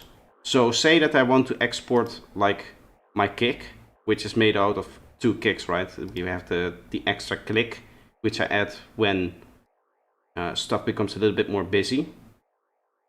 Basically, whenever it's not like a very clean drop, I want a little bit of extra click in there. And then I have this main kick that I use for basically the whole track. Say I want to export this kick, just this channel. Well, you can imagine that here there's effects on that, and I want to keep those effects.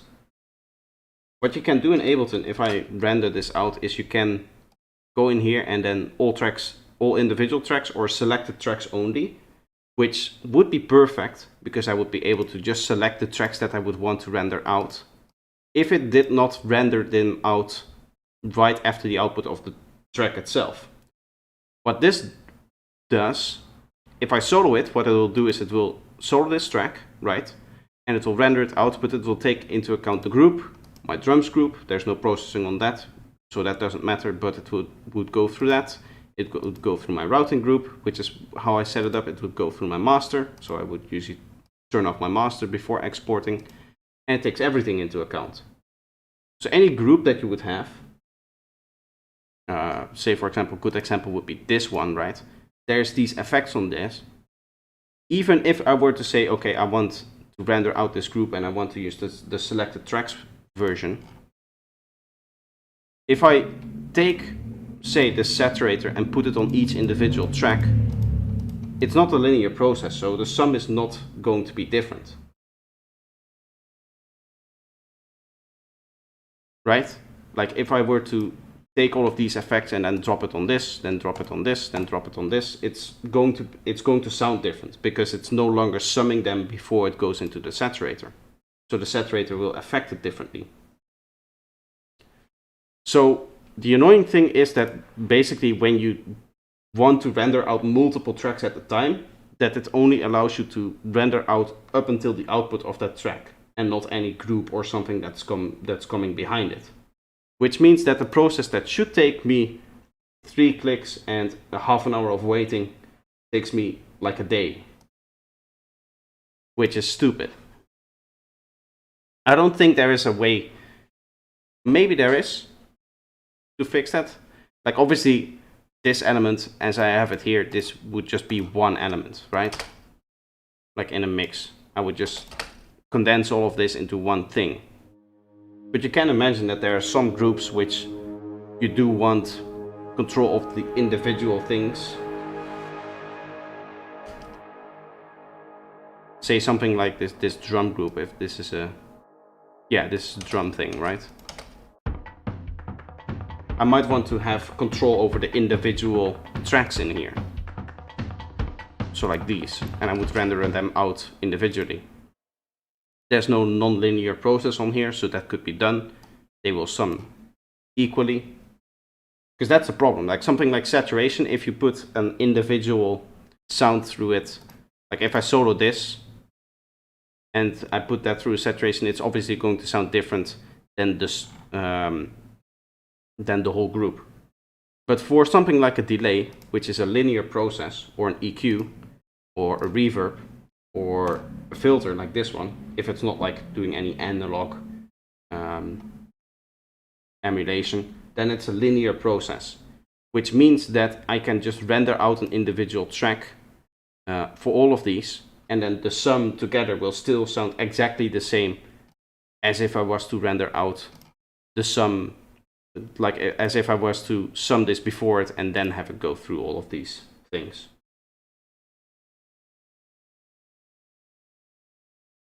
So for this, that can be done, but it just takes so much time to get all of those tracks out. You can imagine me sitting here like editing a video, and then every 10 minutes I look on my second monitor that I have here, and I have Ableton over there, which also means that editing the video becomes slower because it takes away from the memory, right? It takes a lot of RAM.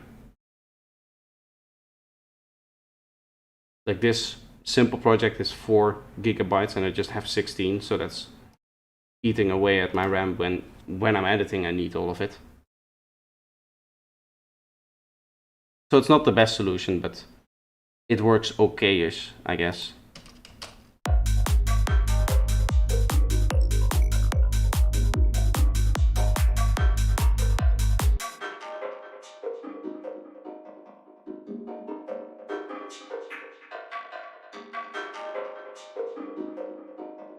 Don't like how resonant it is right there.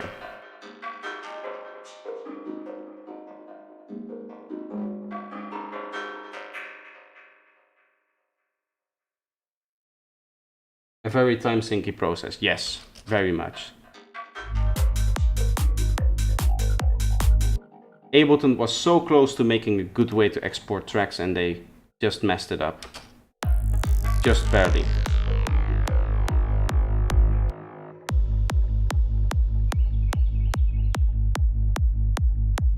Need to see. Ah, there we are. Yeah, this comes in from higher.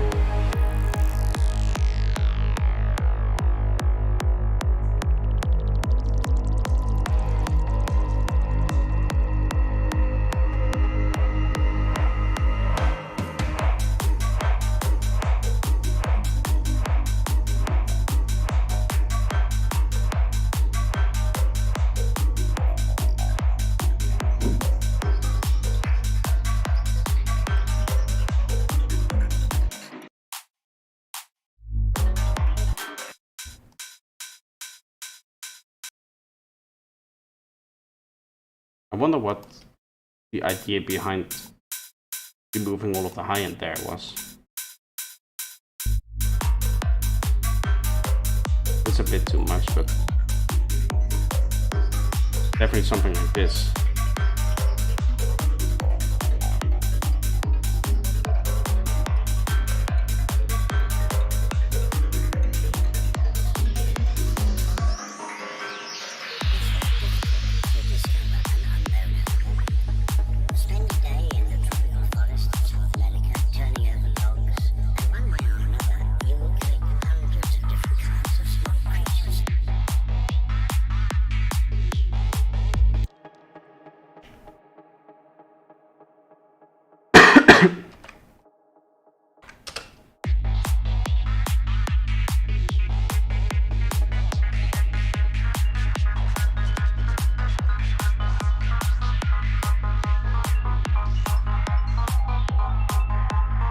I'm adding this sound to here because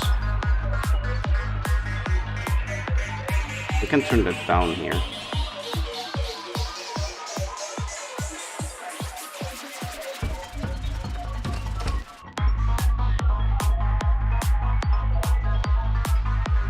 This element here just completely loses its rhythm. Or is it this one? This one, I think.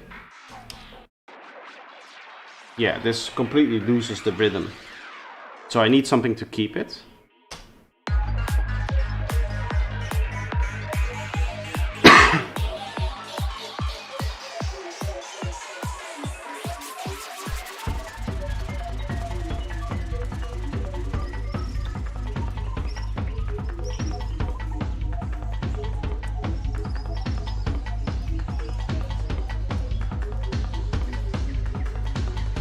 This is now keeping the rhythm.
it's probably a good idea to have this stop here. Like, gives more punch to the start of these things.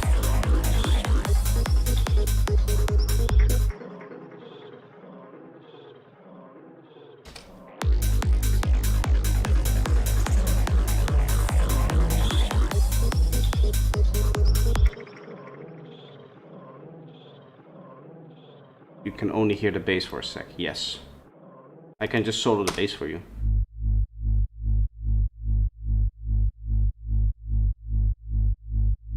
Or mute the kick like this.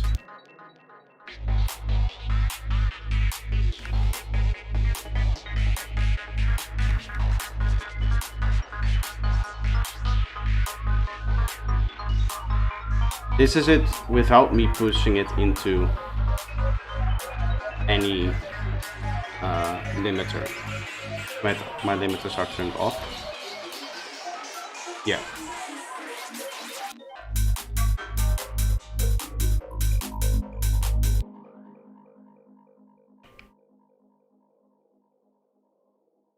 Can even record this so we can see the levels ourselves.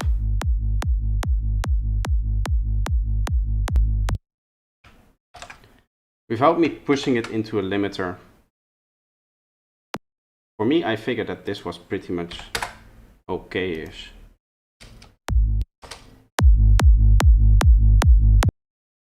So this is without it limiting, right? So if we're going to master this, then you limit it in such a way that this bass is going to go up a little bit more with regards to the sub here. At least that is how Boost allows me to do it. But if I were to turn on Boost, we could get a recording of this as well. Of our kick and our bass through Boost.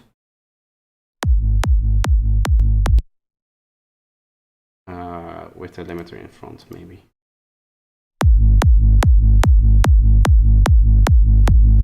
Now this is set up sloppily and quickly. But something mastered would look like this, ideally. The only thing I would give you is that there's a little bit of DC, right? This is going lower and we're limited distorting as well. There's some distortion here on the left channel. But it's not going up far. Maybe the only thing we would be able to do, but then we would mess with the phase relationship of the bass as well, is try to remove that DC offset.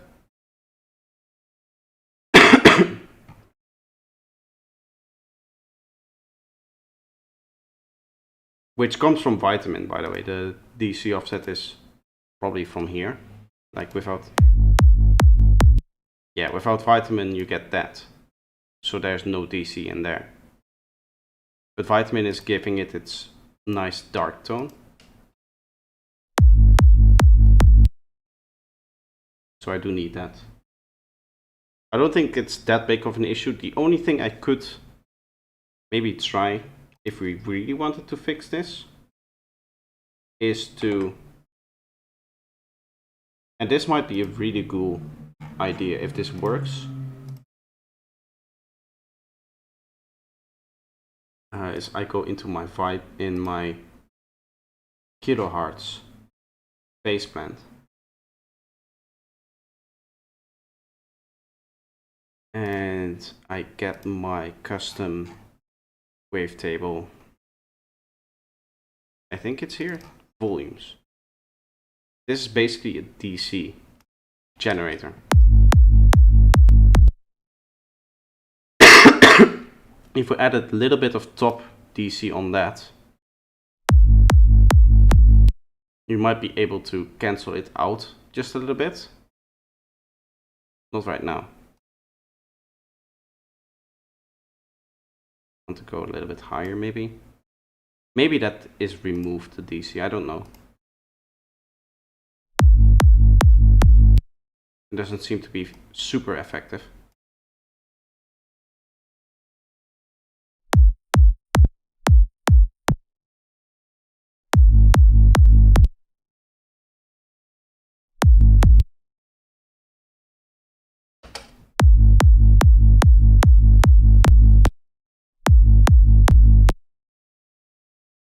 I was hoping that that could be done.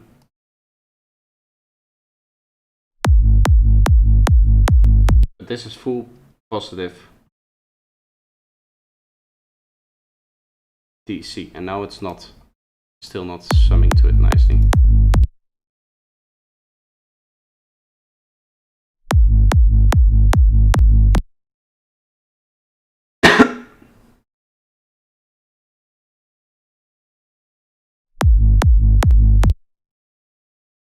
So there's some plugin in here that completely removes the DC. It might be Vitamin itself.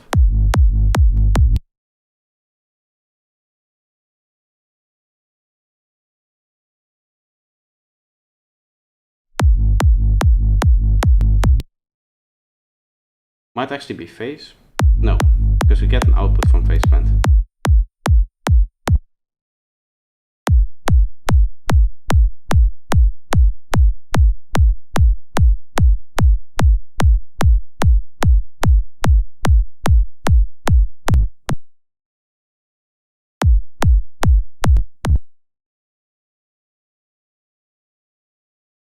Okay, so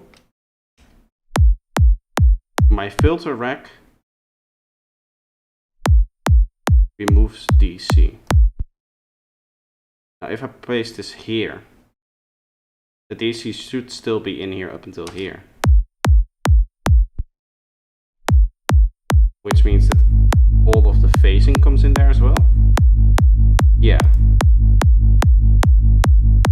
So now if I play with this,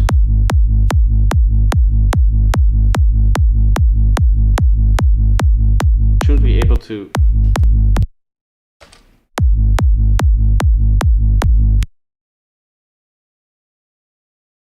turn that down as well. No, that doesn't seem to work.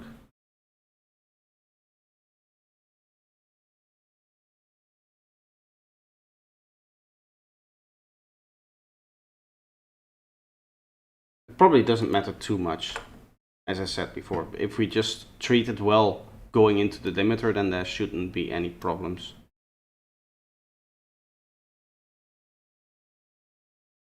This is a little bit strange though. It would be a cool technique to, if you have issues with like your bass being either too low or too high, right? Like we have with ours, you can see it's spending most of its time below the 0 line, right? It's peaking lower below the 0 line than it's peaking higher below the 0 line. So ideally we would have it that the peaks above and below are the same. For some reason DC get filtered out here at some point. I think it's the filter rack. I've removed it now so we can't go back. But it would be a very cool technique to maybe try use DC in some kind of way to fix that. What we might need to do, this could be interesting. Wait, if I ungroup this and I just group all of this together, so this and this, and then have DC run next to that. New chain. I have some phase plant on there. This is the last thing I'll try here.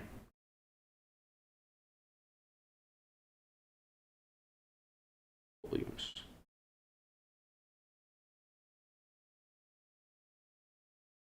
I need to see my kick and bass doing this.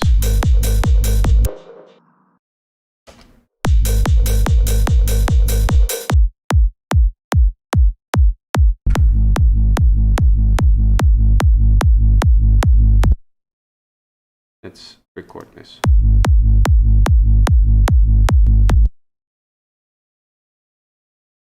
Yeah, that messes everything up as well. That messes with the...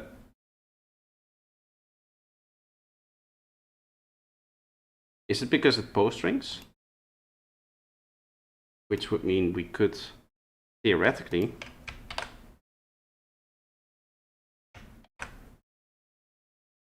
put the sidechain on here as well.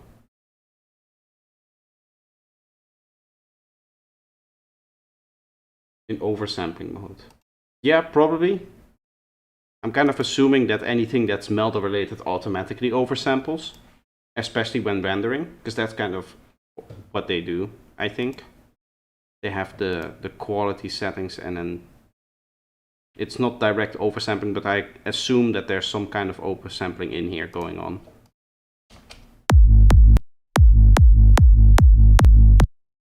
Let's go back into this one and see what's happening here now. Okay, so there's a little bit of DC offset in there now.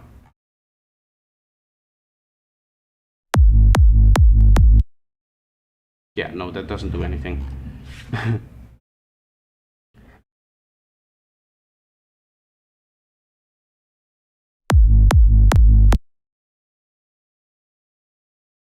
Wait, why is that still?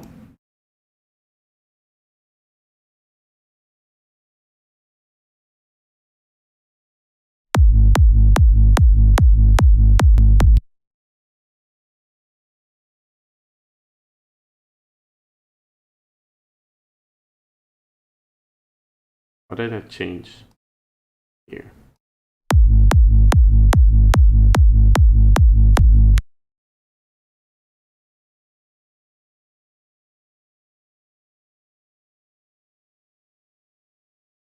What is this? Where's this mess coming from?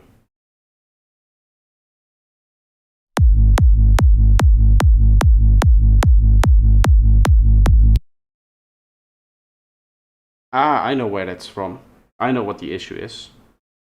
It's because when you stop recording, it takes a little time for it to actually stop. And in that time, LFO tool doesn't work. So this just kind of continues on as a sine wave. So I think we can ignore that. Which means that theoretically speaking, this DC thing should work.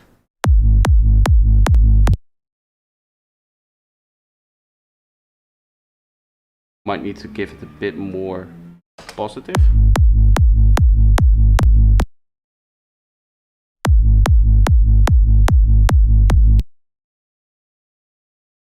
Yeah, so now it's pushing it up. Do you see how it's like higher?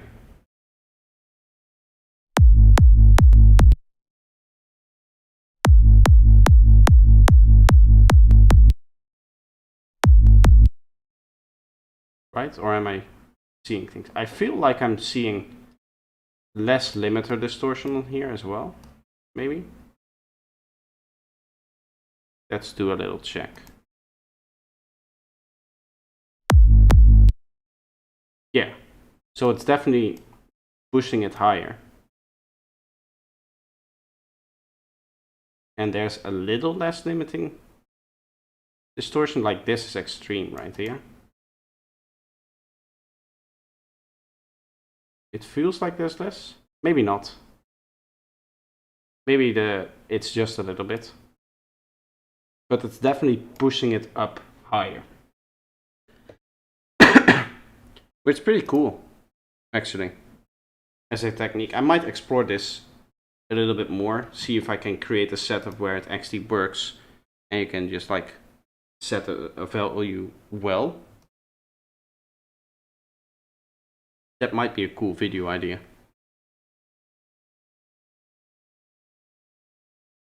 To be quite honest, I don't really know what to do. I didn't have a plan for this stream as much as I usually have.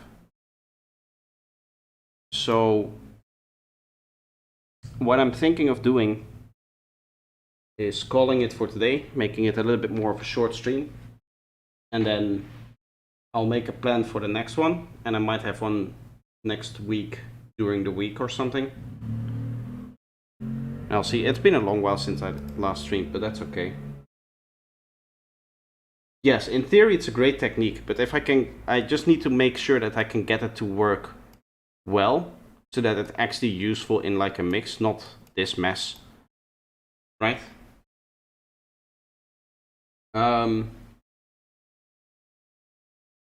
Yeah, I think I'll end the stream here. I can work some more on the masterclass myself, do some editing on that, also edit the video for next week.